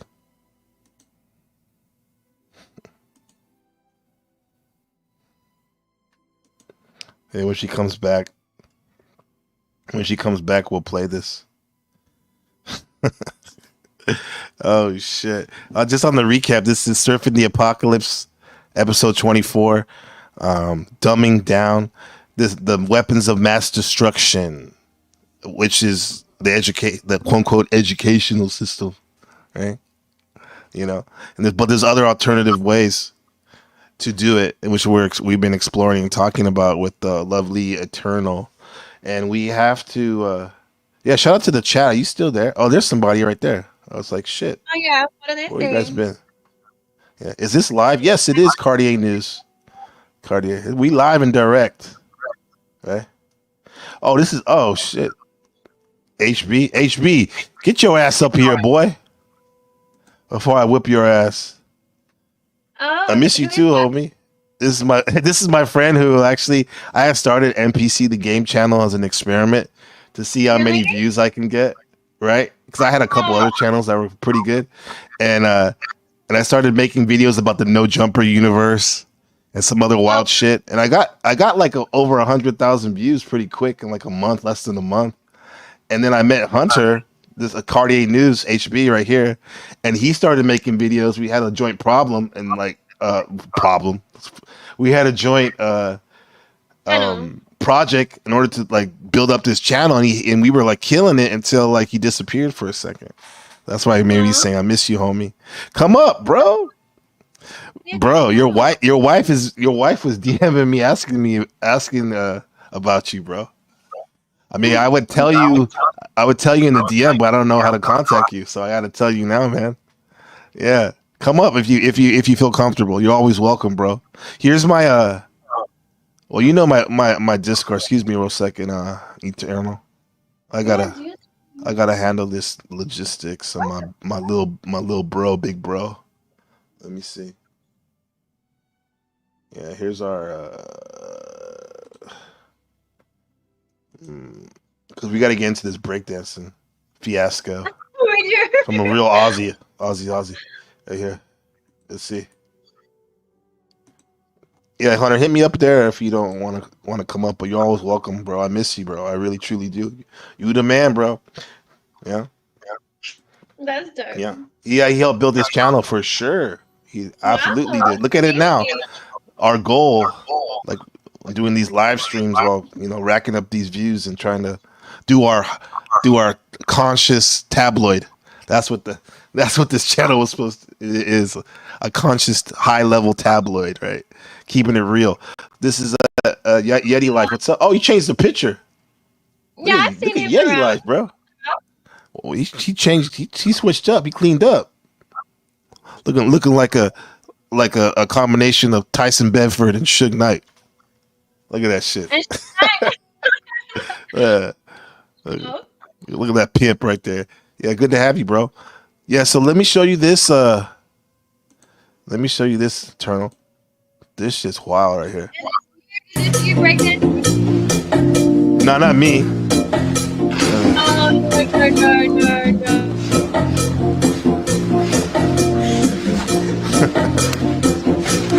What is she doing though?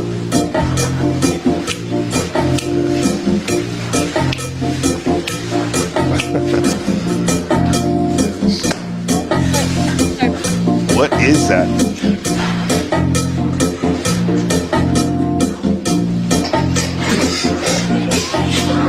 Yeah, that's enough for her. I think we've seen enough. Yeah, You seen no, enough, Eternal? yeah, no, oh yeah, I was all over that. And it's crazy because her name is Rhaegar, right? And when Oh, and when Reagan. that came out straight away, because my mind thinks like over time, I'm like, well, hold on. Is she throwing out symbolism? What's her name decoded to? What's going on? Well, I found out, right, that so let's just say, right, her husband apparently owns the he's up. Is it He's up. Yeah, he's going. He's digitizing. Yo, what's up, huh? HB, what's up? what's up? You there? Yeah, I can hear you. She's going in and out too much, man. Yeah. Oh, What's up, big dog? What's up, bro? Good to see you. Yeah, Toronto, we're gonna hear that about that breakdancing. 1 second. I'm good, man. Just holding it down while you're doing your self exploration thing. Are you good? Bro. You sound good. Man. Good. Yeah, can you hear me? Yeah, I can hear you clear. Let me introduce you to my friend Eternal. This is my good friend HB. Eternal, Hey, what's going on? what's going on? Yeah. Nice Yeah. to meet you. I'm hanging in there.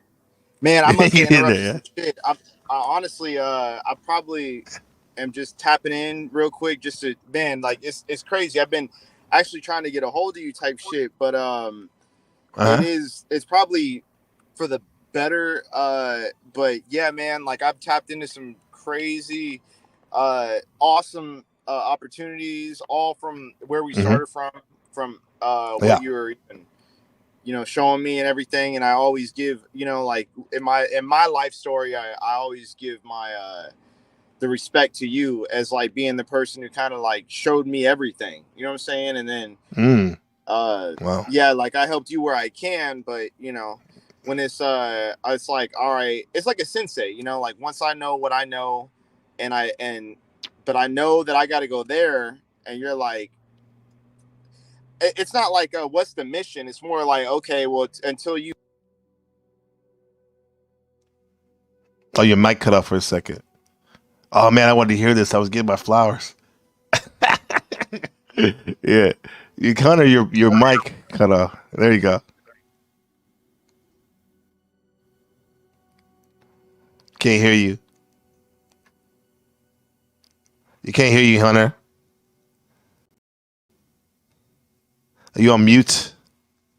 You're muted, or on your side, can't hear you on the mic, bro. Here, come back up. It's always Hello? like the wrong timing, right? What's that? What'd you say, Eternal? Like, everyone's going mute. I have the con of the voice here on the panel right now. Yeah. Hunter, come back on. Like come off and then come back on. And fix your mic. Because I can't hear you. I don't know if you can hear me. Okay. So no, I was just saying, like, it's like he was saying the most sweetest things, and then his mic got cut off. It's like bad timing. I know. I know. But hopefully he comes back. Yeah. Hey, Hunter, come back on, back off. Here, I'm gonna boot you to come back on. Boot you out. Come back on. Boom. Come back on now. No disrespect. Yeah. Yeah, because dude, I was like already like I said, I was doing this channel. the reason I call it NPC the game originally is because I was geeking off those NPC videos. I don't know if you ever seen those where it's like people doing like stupid, like I saw robotic your stuff. other channel, the Gabe. What is that? The The Book of Gabriel. The Book of Gabriel. yeah. You Yeah. you do a lot of that gaming stuff, huh? Oh, I mean that was more recently. More recently, it Oh, was just okay. I just used that channel as a whatchamacallit, as a GTA streaming thing. Yeah, But I love before though, if you GTA. look back in the archive, I have a lot of videos like these, like I have here, and live streams. Yeah, I love GTA. But yeah, I was saying yeah, about Raygun, right?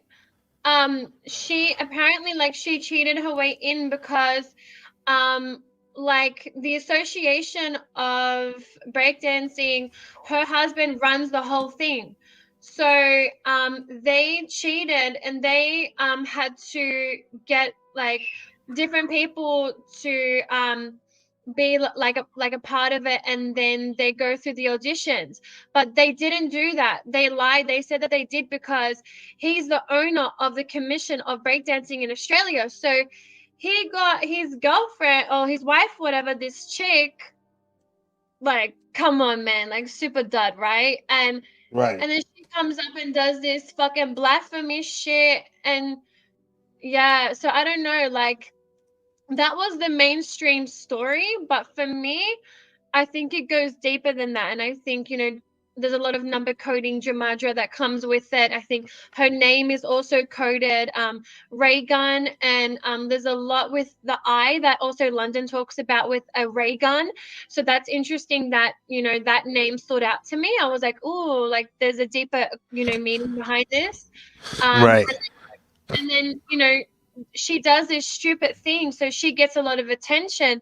But I think again, it's a distraction, and there's also she is a implant, and she like there's a lot more to it. You know what I mean? So I haven't decoded it too much, because I don't like to waste my time with stupid shit like that. But I definitely had my things perk, and I was just like, no, like this is red flags, red flags. A lot of people think, oh, like it's just her being funny and can't even dance. But I think there's a lot more to it. I mean, it was the Olympics after all, so yeah, so it's a lot more deeper than that.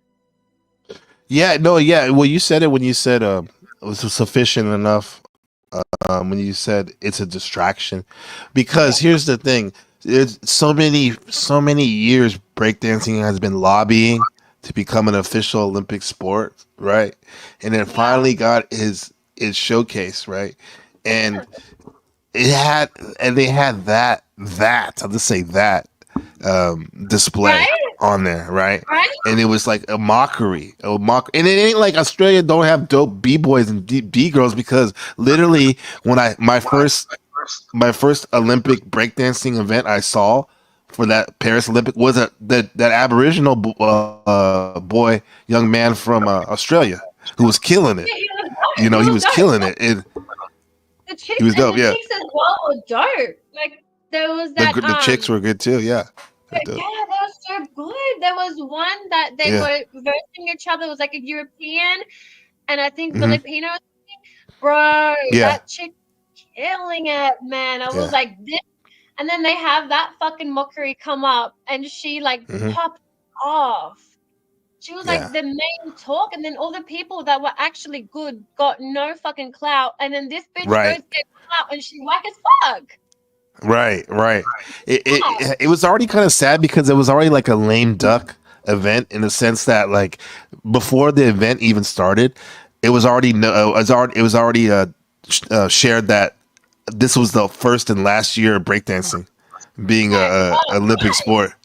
Yeah, that's kind of a like a Put letdown. it on and then you cut it out. Like what the fuck? Right. Just Yeah. because of that mockery. Yeah, it's crazy. Right. I'll go And I back. love breakdancing. Like that Red Bull shit on online. I used to show my son that when he was like a little baby every morning. Those breakdancing, because it's power. Those are athletes as well as graceful dancers. You know, it's a Can you great thing, spin on your breakdancing. head? Can I spit on my head? No, no. Can you? You're not a break dancer. No, the funny thing is, I never said I was actually a breakdancer. I said I wanted to be. You asked me what I wanted to be. Like I wouldn't consider myself a breakdancer. I mean, I can dance, but not a breakdancer. Yeah. Okay. And mind you, I said that when I was like 7 or 8 years old. That's what I Aw. wanted to be. Yeah. Hey, it's never too late. It's never too late. It's never too late to break your neck, spitting on your Never head. One of my students did a current event last week where they said literally this dude, he was a breakdancer and he got cancer, malignant tumor from head spinning too much. That's fucked up. Yeah, That was fucked up, yeah. Literally on your head though, right? Yeah, it was on his head, yeah. Shout out to Provo. Provo, the kid from Provo. This is a legendary streamer, big time streamer in our parts from Utah. He's very artistic the way he does his shit. What's up, Hunter? Yo, HB, what you got for us? Email me. You remember my email? Yeah. If you do, I'm not going to give it out right now. If you got it, Yeah. Just you can always me. put it in the back chat right here, where it's like you don't know on this on StreamYard shit. You can put it in the back chat.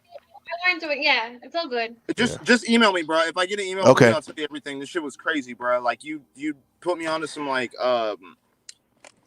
onto a mission almost, and I kept following it, and I got to the end of the tunnel, but like I really haven't found it yet. But it's just so many opportunities opened up for me.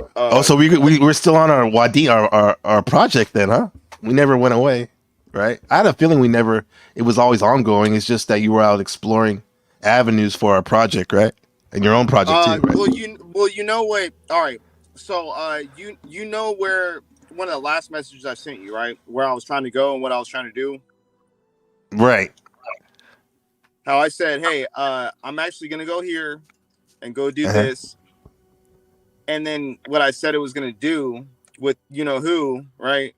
And how it's if I don't even know if you're still watching it, but like I've been working hand in hand with the homie, and it's literally like putty. Like this, I mean, I'm not saying like he's putty, but the operation's putty. Homie's actually a great dude. Like you mean the one the gangster from Hollywood? Quotation marks. That guy? You working with him? I'm working with a lot of people. But okay, that's good. That's good. It started with him. Yeah. Yeah. Okay. Yeah. Shout out to No Jumper. Right. And yeah, No good shit. It's all this is trying to like intercept the Matrix, like the Reddit CIA Matrix and shit. Yeah. And that was I guess like a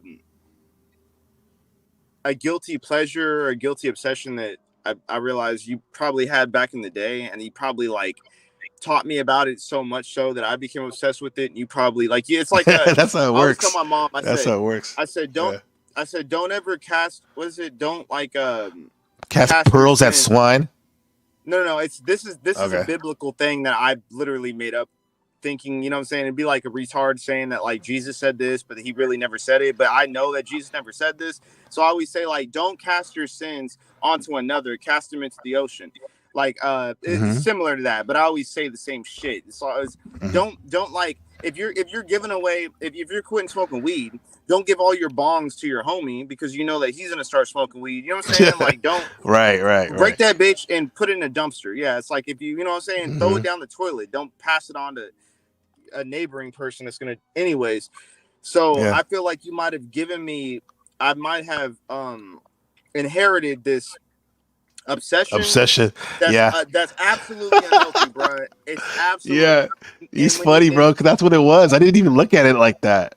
And then now I'm trying. It was an obsession. It was Reddit. Now I'm trying to tell other people about this shit who are obsessed with it, who've hit me up and explaining to them that they're wasting their fucking time. And nobody can argue with me. Everybody's like, you're absolutely right. Like, we are all just literally dedicating our lives to this. And it's like hocus pocus, man. It's like magical spells in this shit, dude. I don't know what the fuck it is, but I guess it's money.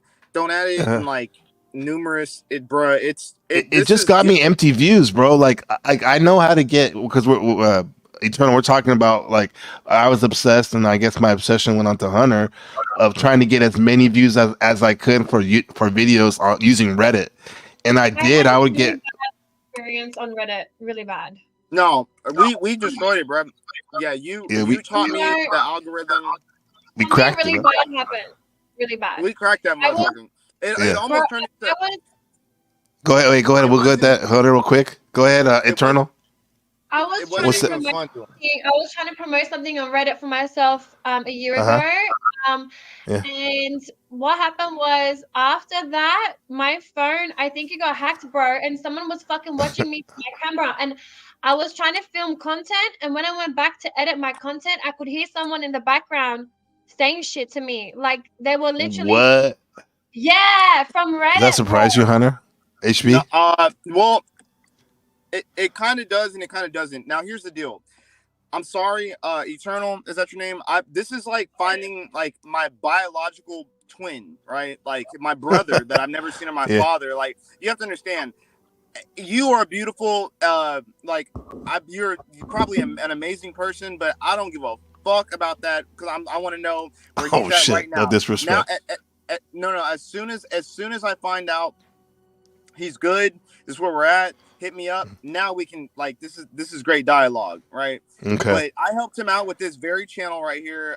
We spent thousands and thousands of hours. Well, I say thousands, probably. Going over this shit, mathematically designing it. He's right. I had to step away from it, but I'm just happy to be here right now. I'm sorry. This is how I have to even introduce myself. I didn't even know this shit was even on and popping because I have like 50 YouTube channels right now, and I happen to go to one to get to another. Shift. But anyways, Eternal, nice to meet you. I'm HB. Nice to meet you. Yeah. This is my good friend Shift over here. My good friend Shift from the Gotham City, the real Gotham City, New York City. What's going on? This is my friend HB, my good friend, Eternal. What's up? Is that Shift? Is that really Shift? It is me. I mean, I had to think about it. I was like, bro, it's on. I'm on my iPad. Okay. I'm on my iPhone. I'm about to boot somebody. Yeah. No, but remember, you know, Kings, like how remember I've been obsessed with Reddit for the last like 2 years. Oh yeah. Yeah. Well, Kings Hunter were killing it. Amphetamines talk or that PCP, that testosterone in the nutsack talk. That's why I didn't like him because I'm like, man, nobody's. Hey, man, it is what it is. Are you talking about that guy who's talking shit to me?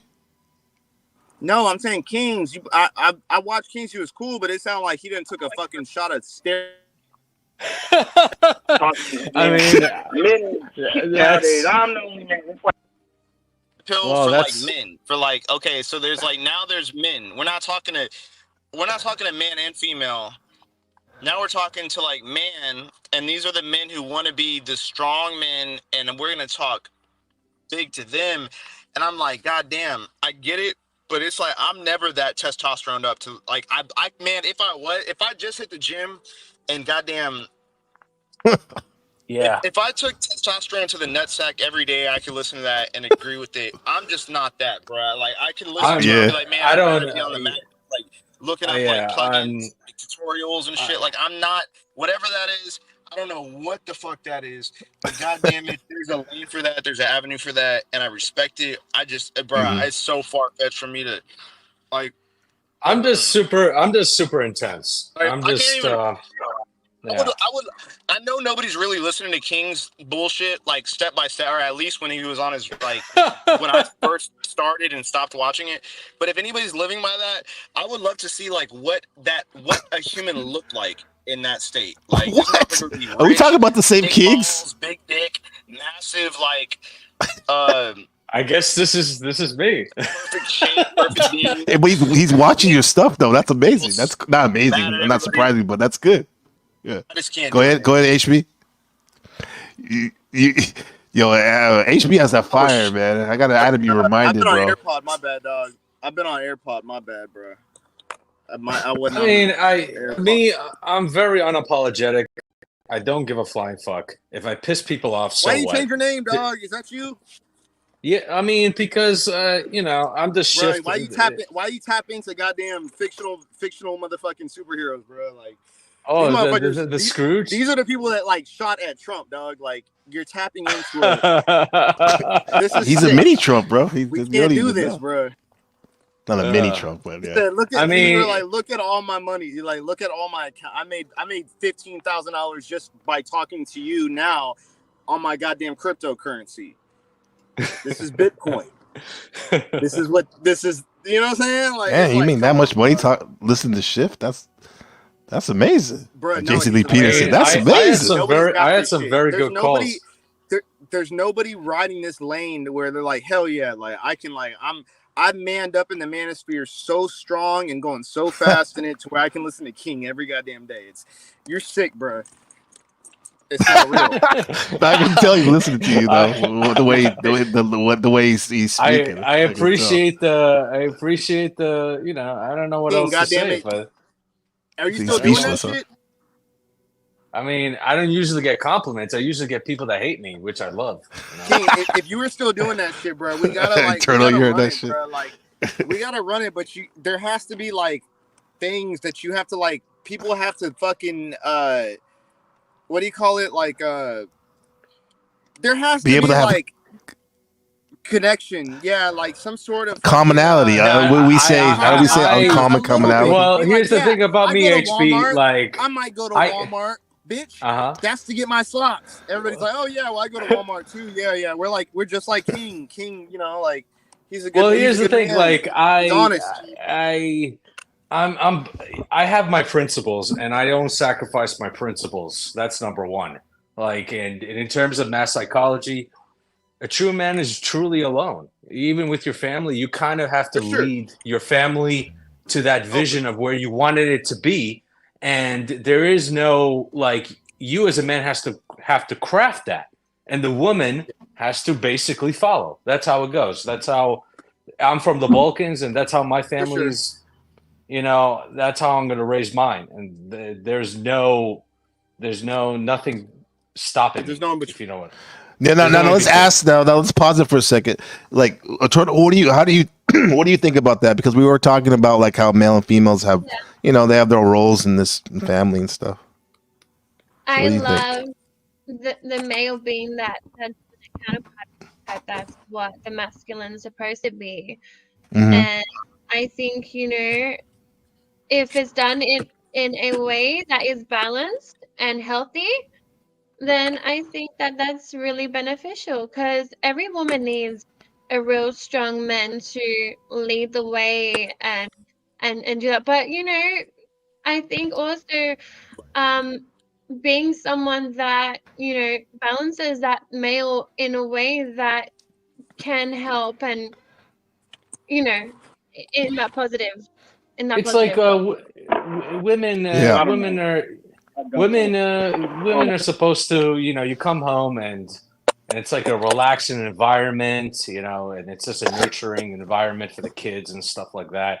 Well, the men are going out there hunting, like fucking killing, pillaging, getting resources. And I view my life as like a World of Warcraft. You're leveling up your character, and it may be too intense for some people, but if I saw you and you weighed more than goddamn 200 pounds, bro, I'm gonna shoot myself in the head, bro. I'm 211. King, if you were the fattest, King, I swear to God, if you're actually, bro, I would have to learn from you, bro. Imagine if you were this overweight guy telling all these alpha males that they're not alpha, they're not shit, and like until you listen to Big King, bro.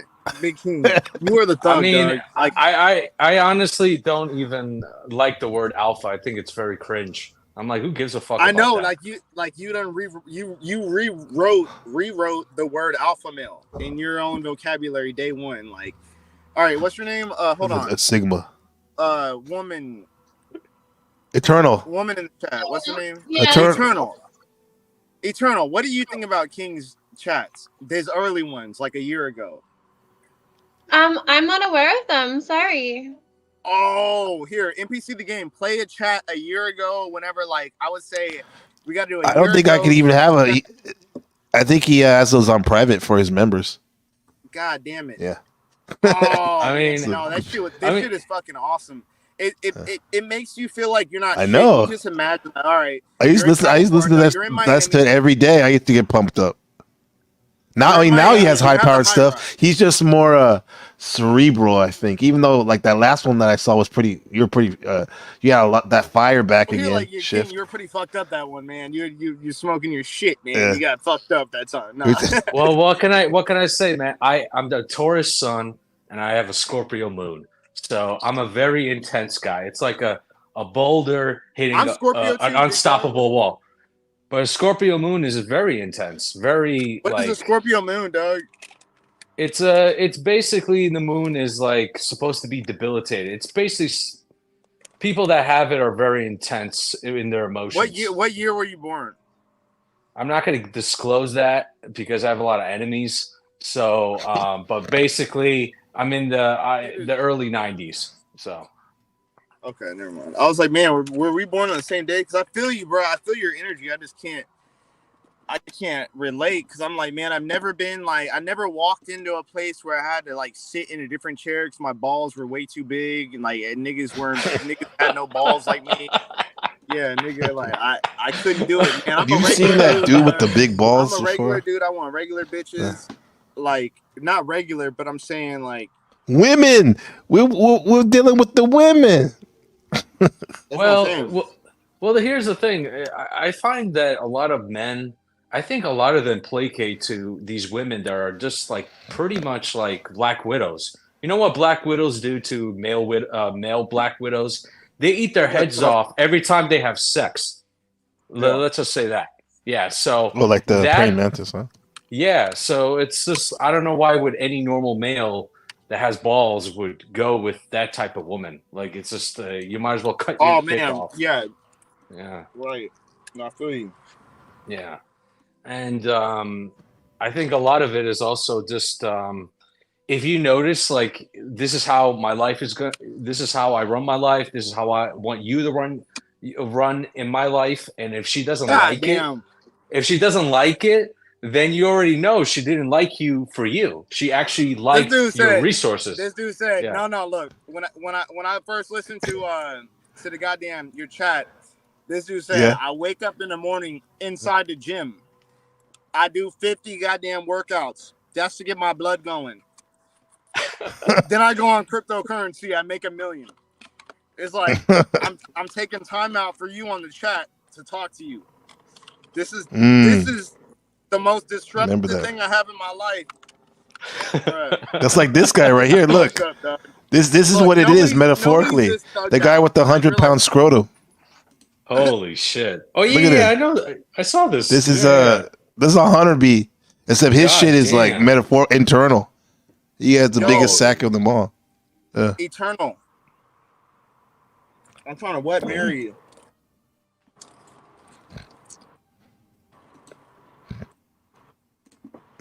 Yo, Eternal's on mute right now. I think she's handling something. Yeah. Yo, big you dog, ever feel like this bro. metaphorically though? If this wasn't on YouTube, bro, I would fucking spill the goddamn beans like a little bitch right now. I'd be like, bro, this shit is fucking. There'll be time. Just nuts, make sure that we link up. No, bro, okay? hit me up, bro. I'm telling you, hit me up, bro. There's so much work. There's so much things to do. Opportunities now, bro. When we met, we were like this. I got it, man. I'm telling you, bro. I even tried to hit you up a couple months ago. Type shit.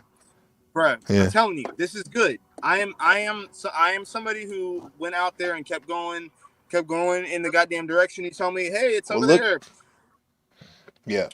I mean, that's all we used to obsess over, so it makes sense that you're actually manifesting it. I could tell you were serious. Absolutely. Because there were even times when I got a little down and kind of, but you were still killing it, so. Yeah. What's that? Eternal's back. You have a question for her? No, not really. No. The key like, is Eternal. The key is to stay. Oh, Eternal, you got a boyfriend? Yeah, she's taken. She's wifed up. I mean, I'll let her speak for herself, but Eternal, you got some friends? What you say? Eternal, where's your friends at? He wants to know if you have Tomorrow. friends. Hey, I don't tomorrow have we're gonna have friends. a regroup. You're gonna bring all your friends. Show them my picture. Screenshot this right now. Show all your friends, and only bring the ones that are interested in me.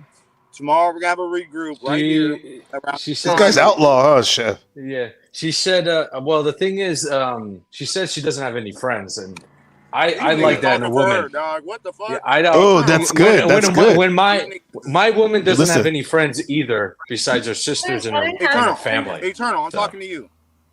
These niggas is talking for you. Yo, I'm talking to you too. Nah, for real. God I don't damn. fuck with anybody. Right now I'm talking to NPC because I fuck with him. No. So But bring your friends, right? Do you have a she I'm gonna just put said she don't have any what is it, bro? friends. I don't have any friends. She doesn't have any Why does friends. all bad bitches I'm have her no friends? friend. Oh no, no London is friends, her no. friend. Yeah, Alone in this London world. and NPC, my best friends. Yeah, yeah. All right. I mean, Man, you one in a can be my million right friend. there. What's up? No, Yeah. I'm saying like I was saying bring your friends tomorrow. We're gonna have the same meeting and everything, but it's all good. What I need honesty, trust. I need you to bring your most honest woman over and beautiful, big booty. All right, man. All right, All right, big dog, I'm out. all right, bro. Hit me up. I'll hit you in the mail. I was gonna leave my my email in the back here. Yeah, you know how to work that? Go to the private chat. Look at Bro, that what? Oh, you said go to the private. No, just in the back. damn. It's in the back. Your email's cool, bro. It's my email because that's the one that fucking gets Well, you attacked. know my email, right? You send me something, and I'll send you something, and we'll meet in the middle. That way, there's Bro, no. I just want to tell you the story offline, dog. That's it. This is crazy. All right, man. All right. What's the email, real quick? NPC the game. Oh, he left. He did some. Now you see me. Now we don't. All right. Everything I cool. mean, Everybody cool. Yeah, this that's my my apprentice that's becoming a master in his own right.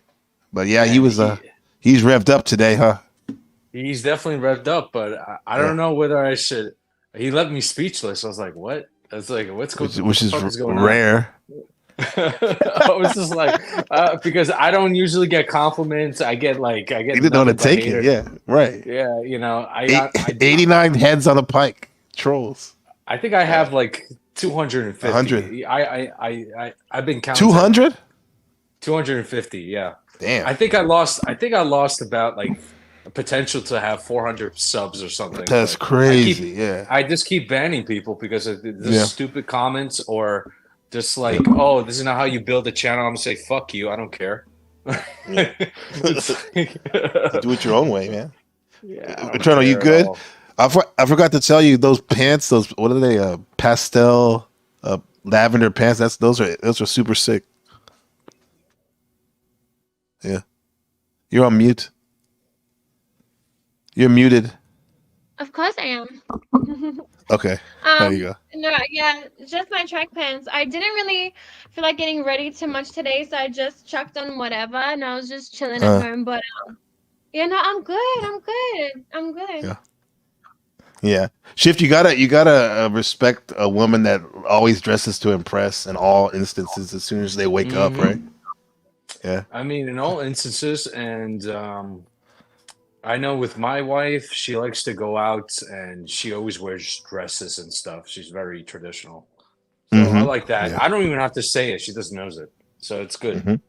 So yeah, that's the best part. Where you don't even have to say anything and you already know. It's already implied, you know? Right. Of course, Yeah. Yeah. So to reset, the topic of today was weapons of mass destruction. We're talking about the modern day education system, right? Oh yeah. And we're going over. We were going over the works earlier of the Teacher of the Year of New York State 3 times, John Taylor Gatto, who, interestingly enough, became one of the biggest critics of the New York public system, compulsory school system, and how it stifles creativity and critical thinking. A lot of it. Absolutely, it does. Yeah. I was part of that product, and to be honest, there was a lot of incompetent teachers, Mhm. and You could just tell back then? also, I mean, it was just like I knew the quality was bad, like compared Mhm. to if you went to a private school. I just knew it, and because I had like I always been kind of it's like why this person is teaching this like this way, and then you have like one awesome teacher, right, that actually really cares, and you notice a difference because it kind they challenge you to to take on difficult subject, right, and it kind of Yeah. just molds you into becoming better, the challenges and Yeah. overcoming them. Well, a dumb teacher, this is there for a paycheck. They don't really teach Yeah. over the things, and also the kids too. When you're surrounded by a lot of dumb kids, it's just kind of hard to teach. Yeah, we were talking The about one, that because yeah. the kids are the ones that actually are influence the your child even more so than the teacher. Sometimes, a Hmm. lot of times, yeah, yeah.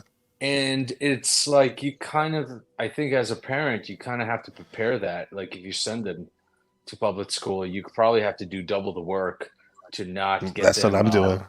Yeah. like not let them get brainwashed by Right. the stupidity, and also like I feel like in general, like they will not teach like the really stuff. They won't teach you the stuff that will actually prepare you in real life.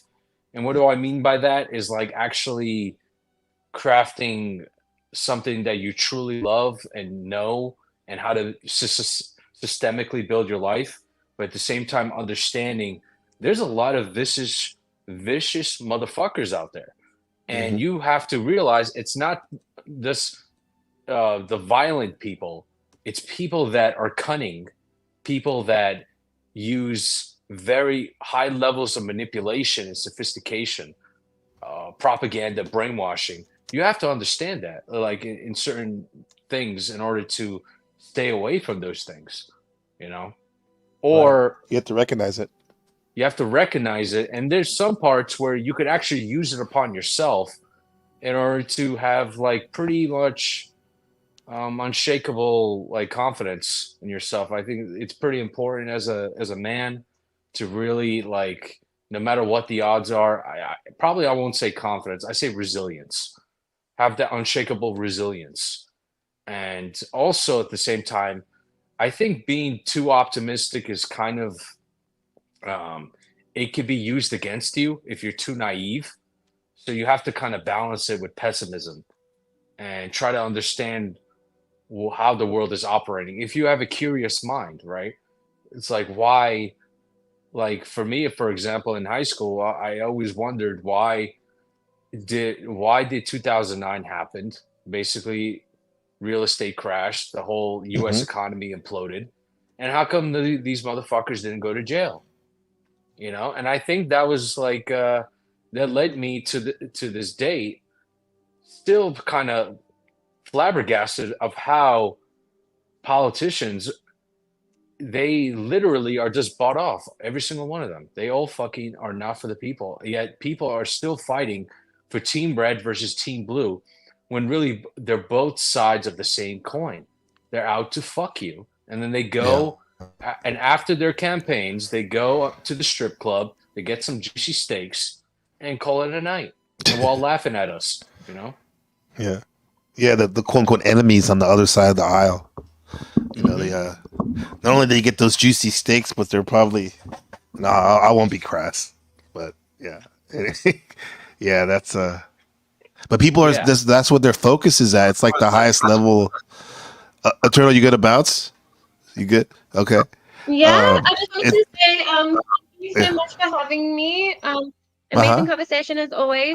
Much love, and I'll see you next time. And nice to meet you, Shift. And shout out to HB and everybody else that was on the panel. So thank you so much. All right. We appreciate you, Eternal, and thank you for blessing us as always with your Pleasure. wisdom. Yeah. Thank you so Yeah. much. Okay. Take care. Have a Bye. wonderful day. It's Sunday. Woo! All right. Sunday. Well, Sunday. Eternal, I'm out. Peace. She's out. Yeah. Yeah, What a sweet person. Powerful too. Yeah, it was good conversations overall. But she left the Discord. I don't know what happened. Well, yeah. Well, I mean, there's some what they call it, there's some other context behind I why, see. which I understand. I see. But we support her. I support her and hope the best for her. Because like I said, she's a super cool person. Yeah.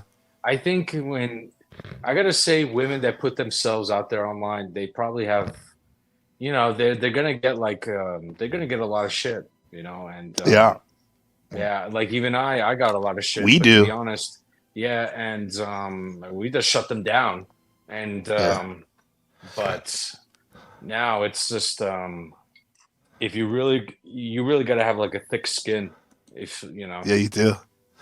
You do. Especially when there's like shit like this. I keep I keep showing the brother Talcott's shit. His show. Look at this. Look at this. There's always something. There's always something new with that. There's always something, honestly. right? Yeah, I don't like honestly. If you haven't been talking to me about him, I wouldn't know anything about this guy. But because it's just like he talks about the same thing, but yeah, he runs into the same problems. It's kind of funny, right? Just want to come on here and troll you. I would consider not even doing these open panels. Just come on and express your thoughts, and really try to network with other people. Zach's trying to tell you what to do. Pull in a different crowd of participants. That's actually good advice. Did you hear what he said? Well, yeah. If he wants to be truly efficient, I guess. Mm-hmm. But the problem is, I don't think he's. I think he's addicted to it. So yeah. Just like I was talking about how we and Hunter were addicted to Reddit, like trying to get like the most views and trying to work that shit. But it's empty. It's empty. I can't even name like 5 people on my hand that, even though I've gotten like thousands of views, hundreds of thousands of views, but I'm using it, that are actually like super fans or supporters. Unless they're like shadow supporters, which aren't super fans, right? Super fans let themselves be known. Mm-hmm. Yeah. And this guy Zach Hubbard is telling brother Talcott, like, fuck the panels, too much negativity. And he was one of the most successful gematria channels, Zach Hubbard, for a long time, until he got booted, I think. And this guy, and this fucking piece of shit, Big Sister King Steven is telling Jack, don't listen to this guy. He's trying to tell you. That's like a straight demon trying to tell him, when this guy's actually trying to help him. Wasn't this guy with Pops? He looks King Stephen, King or Queen. Wasn't he with Pops? Yeah, I love it. Queen. I don't know. I think he's that dude that like was talking shit to me when I went on it, like after I went on his channel, and he's like a super like weak ass like Canadian like. No, he's a dork. He's a fucking dork. Yeah, that's enough. That's it. And this guy Zach Hubbard, whether you believe in gematria or not, like I said, he was one of the most successful channels for many years on that subject, and he's telling Jack, like, bro, like I told him, and other people have said, like, why do you fuck with these panels, bro? They're toxic. Let people on like that. Let's listen to this shit. Literally, when you talk to them. Yeah.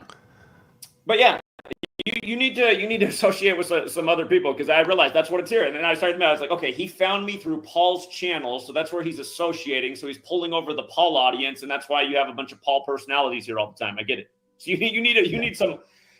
Honestly, Jack, here's what I would do. Unless you like doing this every day with the people who just want to come on here and troll you, I would. That's the thing.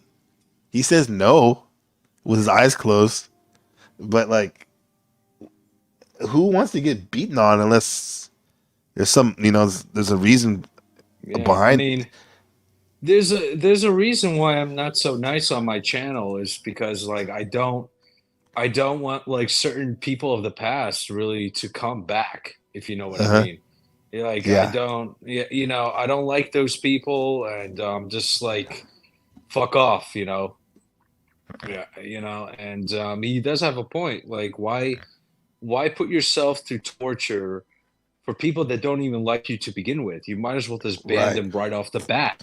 Don't even waste your time. As soon as you show the boundaries, then people can't really mess with you. Like, I'm just surprised. Like, now I realize that's how simple it is. Right. Like, if you put those boundaries immediately, then there's really no way these people can harm you anyway, even if they try to threaten you. If you just ban them right off the bat, all they could do is talk shit because they don't know anything about you. So then once you ban them, you can get other people that actually might add value to the conversation instead of just being a fucking troll and a fucking dimwit, a fucking dork, that brings nothing but fucking useless. Like, their existence is useless. It's like a waste of a carbon footprint, these people. That's what I mean. He gives credence to Klaus Schwab and the boys, right? People like him. Right? Yeah, it's just some are, you could do panels, but you probably have to run them with an iron ship, people that actually add to the conversation. And the higher intelligence your panels are, the conversation, the less views you're gonna get. It's just how it is. That's how it works, right? And that's okay if you hit your supporters, right? Yeah, that's okay, because really it's about the quality. Do you want to learn something? And this is about the quality. Shout out to Shift's channel. I'll just put it in the chat.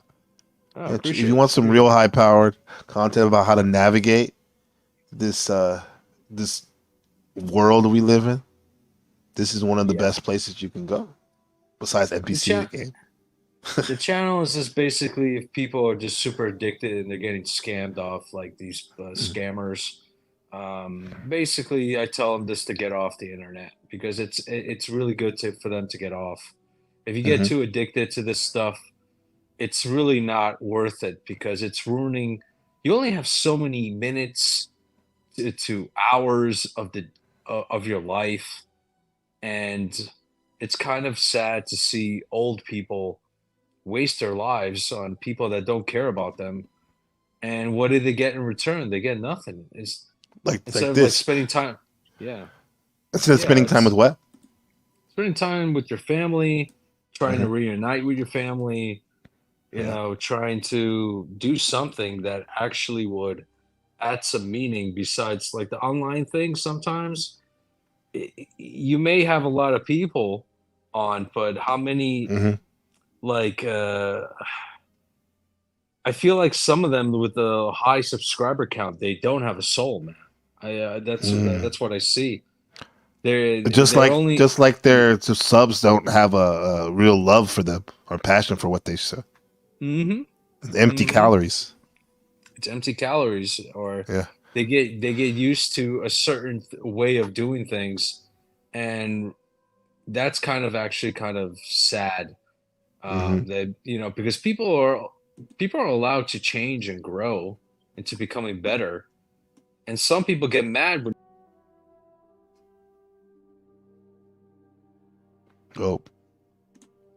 schools don't. Yeah, Susan got mad. Oh, Susan's died. Actually, we can't say that anymore. Susan did this. Heard she passed away. Oh, she did. Yeah, YouTube in general, the old YouTube used to be about people making videos because they wanted to. It was fun. Right. Now it's like, oh, I got a network because it will allow me to build more views and get like this community instead of actually just. Why don't you just do it solo and let like the people that like you come to you? Yeah, I like that. We're doing here organic. Yeah, not like this. Check this out. Consider not even doing these open panels. Just come on and express your thoughts, and really try to network with other people. Zach's trying to tell you what to do. A different crowd of participants. Zach, you're right. That's my advice. Hey, it's well observed, and you know what? Admittedly, I noticed I hadn't tuned into yours. See, it's been observed because London and I were talking about it, Jack, and I don't mean to talk. It's not that manly to talk about Well, if you're gossiping, that's one thing. But we truly like you. I like you a lot, Jack, and I enjoy going. Like I said yesterday, I enjoy going on your panel, but I'm not gonna go on there with garbage people. You know, like Steven and Tommy Bahama and whatnot, Yeah, and other people, Hand Banana and all that shit. I mean, yeah, if he has a clean panel, why not? yeah.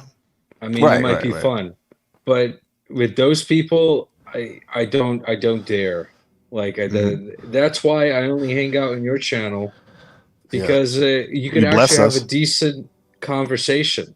You know, Yeah. others, it's just like they're trying to do their cult leader shit. It's like, dude, do you know who you're talking to? Right. Oh shit! It's just fucking. That's enough said, huh? Yeah. If they only knew. If they only knew, you know. And it's sometimes it's a blessing and a curse knowing this stuff, but at the same time, I think no matter what, even if people treated you badly, it doesn't matter. You got to stick to your principles. That's all you have as a man, your word and your principles. And that's all you got. You know, at the end of the day, all it takes is just one voice to change someone's perspective. And it could be for the better. Unfortunately, most people do not like to take, like, they view it as like, if it's free but powerful, they don't view it as powerful before it's too late, before they, you know, croak. They have that realization like, oh, fuck, I really messed up thinking this way. I should have listened to this person. They have some regrets, you know. Right. Yeah.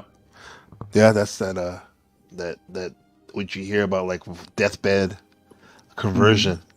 Like, oh God, I'm so sorry for about my ways, I'm not taking you seriously, you know, type of stuff. Yeah. When in fact, God, Allah Subhanahu was the whole time speaking to you through all the people He sent to try to help you find your purpose, and you know what I mean? Oh yeah. Right. Yeah. Like even now, like a week ago, I saved somebody's life, and it was actually pretty amazing. Like I felt so good, and it felt so good. I would do it for free. I'll be honest. It's that type of feeling is probably the best feeling in the world. That, you know, within your hands, you actually prevented something catastrophic, and that actually kind of motivated me to go study even more, because there's times when you have a career that you sometimes lose the passion, and you go through the dumps, or like something, life circumstances happen, and you're just not as motivated as before. And it's gonna happen. It's gonna happen to any one of us as a man. But the number one thing you got to keep in the back of your mind, you have to keep going, even if it seems very difficult. It seems there's no light at the end of the tunnel. You must keep going. You must put your best foot forward, and even if you have to shed a tear or two or whatever in the fucking corner, do it and just keep going. Even if it is fucking painful. Yeah. Because the pain is teaching you something that you can grow as a person. You know? And that's pain also is a stimuli to tell us we need to change. And a lot of people refuse to change, you know. Or, you know, and you must. That's a constant. That's like a fucking law. It's the law of the fucking jungle. You must keep changing. The I Ching, right? The book of change. Life is constant. Taoist way of looking at it. Life is constantly in flux. Yes. Yeah. And a lot of it comes down to how you handle adversity. How do you handle adversity? That's why I have like this magic. The other way. Yeah. You know? And then the K is essentially knowledge. But realize, not like, I would say, you know, when people get a taste of it, it's like it's like trying to like Goku before he turns Super. It's gonna be a slow build, and next thing you know, she wants to leave you, and you don't even know why. I think that's what a lot of like being in investments and all that. Yeah. But at the same time, it's kind of a sad existence that he has. I wouldn't want his life. How about Munger? Munger, his he mentor, died. right? Munger died. I think it was mostly. But he was still doing shit when he was like old and decrepit, seemingly. Yeah, he should have retired a long time ago.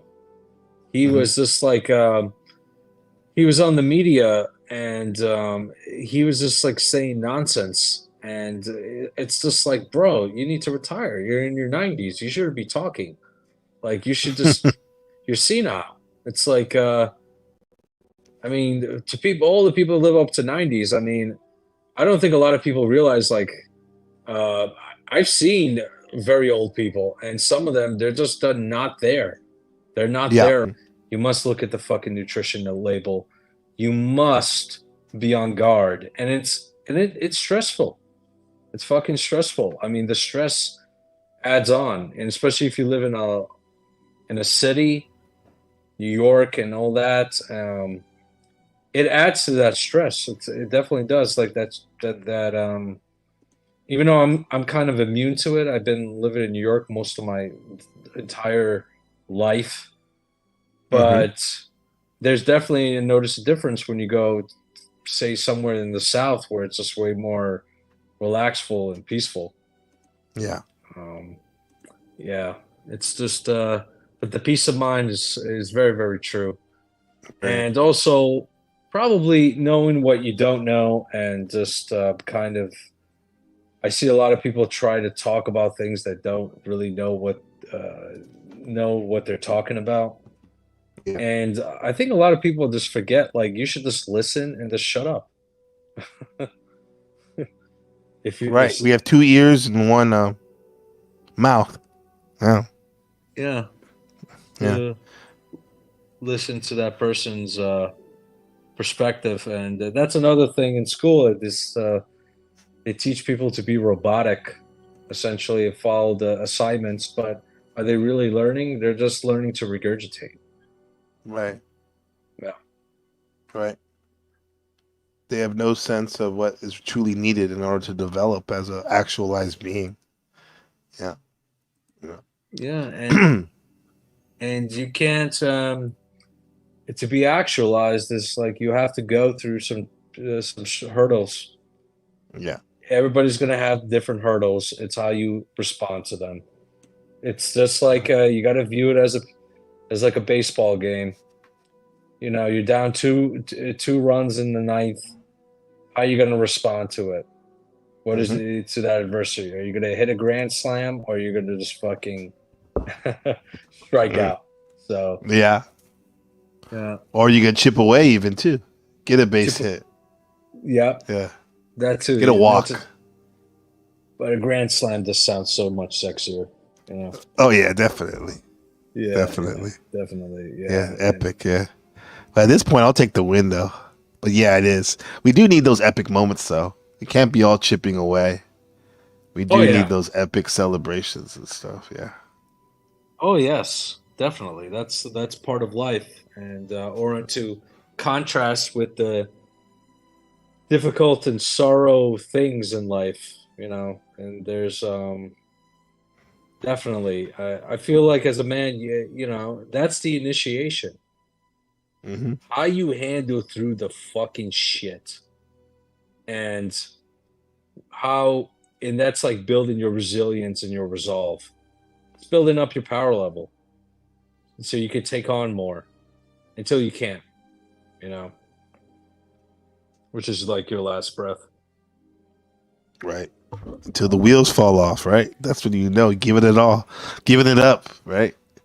That's truly giving it up to God. Right? Yeah. And with that said, I'll let you keep going but I have to give my light to my son downstairs in a little bit. Yeah. Yeah. I mean, in general, great stream. Great music, by the way. I just it's just it reminds me of a movie. Yeah. It's Bram Stoker's Dracula, and it gives me the chills. How the music, right? It's very nostalgic. It's very nostalgic. I was like, I heard this before. And because that story's amazing, though. It's a love that went away. Like, just not sidetrack, but just it's a love. Like, he loved his wife. That's what it was. A Balkan, right? A Balkan who loved his wife so much, and she loved him so much that when they were separated, so his enemies tried to play it off like he was killed, but he wasn't. He had victory, and she was so hurt that she took it as real, like Romeo and Juliet, type shit, but Balkan style. And she killed herself, and he was like, "Fuck everything. That was my love, and I'll do whatever it takes, even swear against the Most High, to travel the throughout time to find her again." And that's what that movie was about. And he finally found her, and they played this song when he was looking at Winona Ryder as his wife who was reincarnated, and he saw her for a moment, and they were looking at each other, and the song is called Love Remembered. It's pretty Love is very can be a very powerful, intoxicating emotion. For me, it's something that you'll do anything for the person. Right. That's how I view it. Like, I'm not super lovey-dovey. I may be cheeky here and there. I may make jokes, but I'm not like I can be romantic, but it's not really. Because you love at a deep level. If you're Scorpio moon like me, like you love at a deep level. All the other stuff is kind of superficial, manifested. So I don't know. Say what you want about the guy, but he has a fucking interesting. No, he was a leader. He was a leader. Yeah. He was an innovator. He was a leader. Yeah. He was a leader of thought. I have. He's a business leader. Like yes. In some aspects, even Elon Musk, even though I still view him as like a piece of shit, you got to give him some credit in terms of it's very hard to make a car company. So, yeah, and the way he did it, even he did it. He faced the odds and became the company that it is today. Even though it's kind of struggling right now, but you got to give some credit. And say with Jeff Bezos, like he made Amazon, but they're not going to be leaders. Like the key is like, can you be a leader for a long time and be on top? Sustainability. But then realizing a true leader realizes when you should probably like set the sail when you're at the top level and just leave before you decline. Because you will decline. Father Time wins all. Right. Yep. And look at Jordan, our favorite. Yeah, he left at the top. Yeah, and that's the best way to really hang up your cleats is like to say, hey, I did the best I can. I performed at a top level, and it's time for me to go. Right. Yeah, and that takes some courage right there, and wisdom. I think that's the biggest thing. Like as you get older and wiser, like some people, well, they get older, but they don't get any wiser. But because they TB. Which one? TB. TB. Oh, you mean QB? Yeah. QB.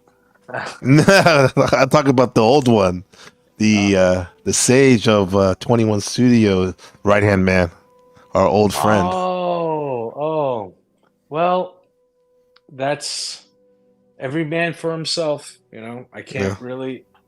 I don't really care. It's like it's kind of. That's like how much you didn't even remember. I was just like, what are you talking about? I was just like, that's the thing. I really don't have space anymore with insignificant people in my life. Right. Yeah. It's just like they're kind of like an afterthought. It's And that's what happens when you're really busy. You're not going to remember people. No, you're not. Yeah. And what I appreciate you remembering us, bro, because we love you, bro. Like you're a brother, not like a brother, because like, man, me and you have been through a lot these last like almost 3 years now, bro. Like, you bless us on the stream on this NPC the game because this is for my son. This is for his cult or culture of excellence. Right. Yeah. This is and all my friends, acquaintances, his uncles, and like you really ground this channel and me to the fact, even though you can go into hyperspace with your metaphysics too, philosophy, but in terms of like grounding us in the earth, the soil of how important and how black pilled finance is, you are truly a gift here, my friend, and a legend. Oh, appreciate it, my friend, and no doubt. It's like the only channel I really kind of listen to. I only listen to a few of them, and but it's just the rest of them, like I say, like the Panelverse, I don't bother with these fucking these fucking dorks. Dork, I love that word. It hits hard. They're just like, it's like I look at like people's beefs, right, and it's just like I'm like, they're buying subs and they're bitching about. Oh my gosh! Yo, shout out to Shadow Buddha for exposing that shit. Yeah, and it's like, come on, bro. You went from 2K to like 10,000 in like a few days. Like, come on. And it's like the homies. I mean, I'll say it, Glenn Lawrence and Grid One, man. Like that's kind of suspect. It'd be like if you and me, like our channels went up like 10,000 subs on the same day. It'd be weird enough if one of us did it, but like because the homies, both of us did that. Come on, dog. What's going on? With no viral video currently? Yeah, I or mean, stream. I mean, that's pretty like fucking obvious. I feel like I feel like nowadays, even those bigger channels, once they get like monetized, right, then then it doesn't really, as long as they get viral, they still add it in their repertoire to buy subs. Right, they do. They do. It's just part of their business strategy. And it's kind of like, man, like YouTube used to have a soul back in the day. Because, yeah. The PewDiePie used to be like, he used to, I don't even talk about him. I Show Speed, he's pretty legit in a sense, like his stream has millions of views, even though he's like 30 million, right? Subs. But even then, he could be buying it too, right? We don't know, right? The numbers are just off for a lot of these channels, huh? Yeah, and especially like those average channels, it's just it's pretty kind of deploring. When really, like, actually, there's certain women that do better than them, and it shows in the numbers because there's more people engaged because they're just boring people. They're stuck in a box. They talk about the same old bullshit about feminism, and how many times I've been telling people it's not the women are not at fault. It's really why do you think who benefits the most with women working in the workforce? The motherfucking corporations. Corporations, for sure. Corporations. So basically, they done a good job of just making them work for them, and that's their daddy, the fucking corporations. And yet they don't want to talk about that because they are capitalist. They're capitalist, but they don't realize the scam of hyper-capitalism where everything is about profits. It's not about people anymore. It's not about helping your fellow man. It's about fucking scamming your way to the top. That is disgusting. Yeah, and then it is disgusting. They're literally sleeping with the enemy, their wife, like you said, their daddy, their husband is Uncle Sam, and also the corporation, which are hand in hand in a lot of ways. Yep.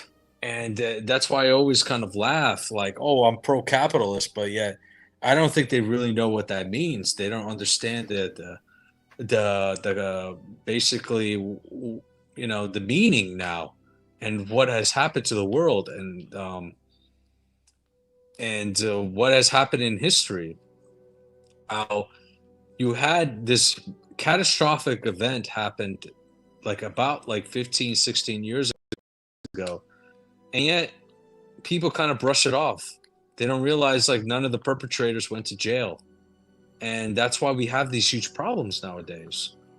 Right.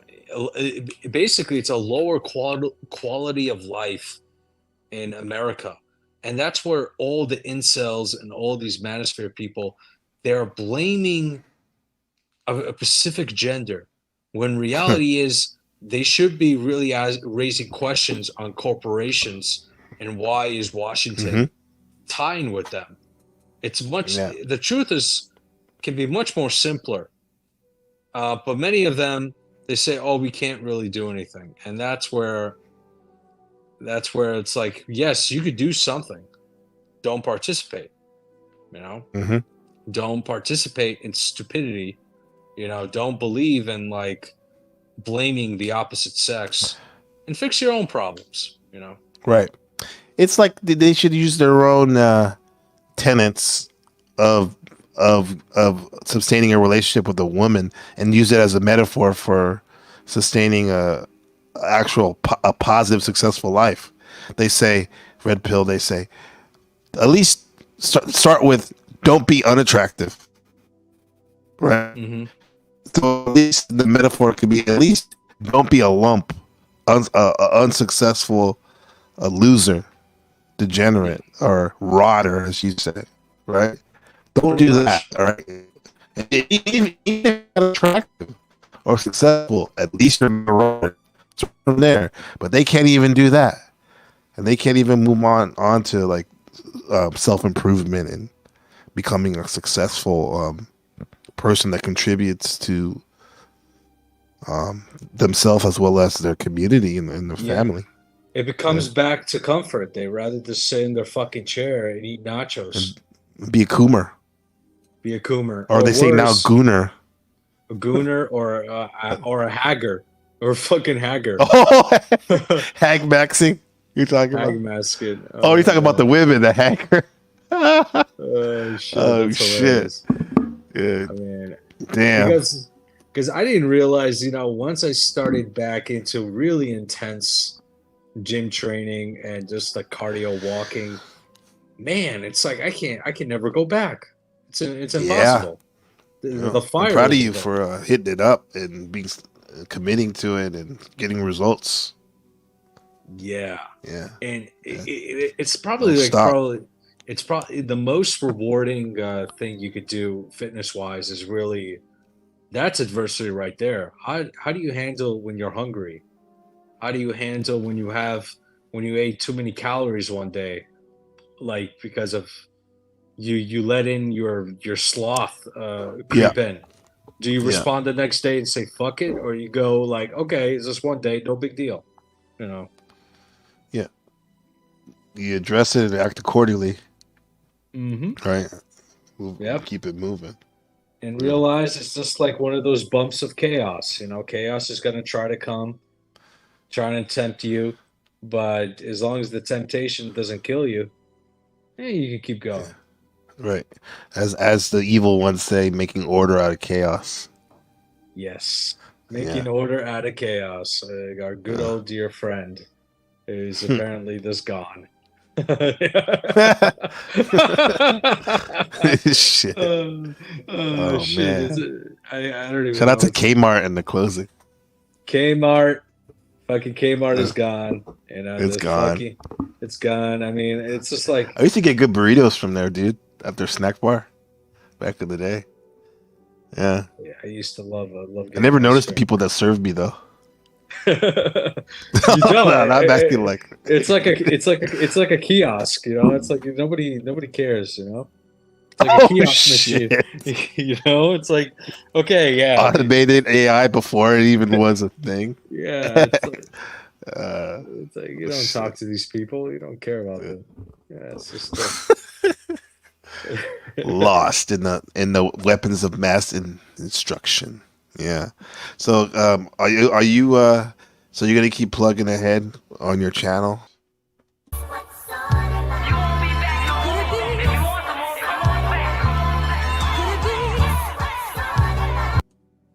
Let you go.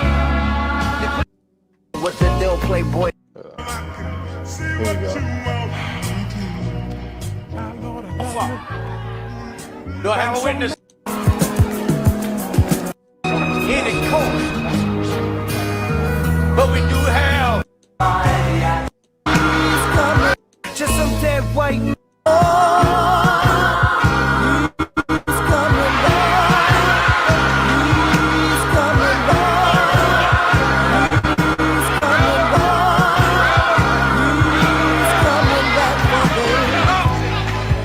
If you don't want to walk in the sheep's mess, stay in front of them.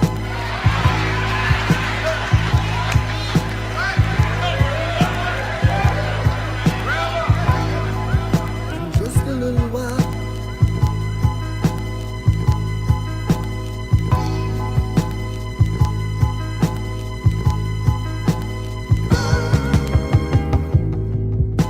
Just a little while.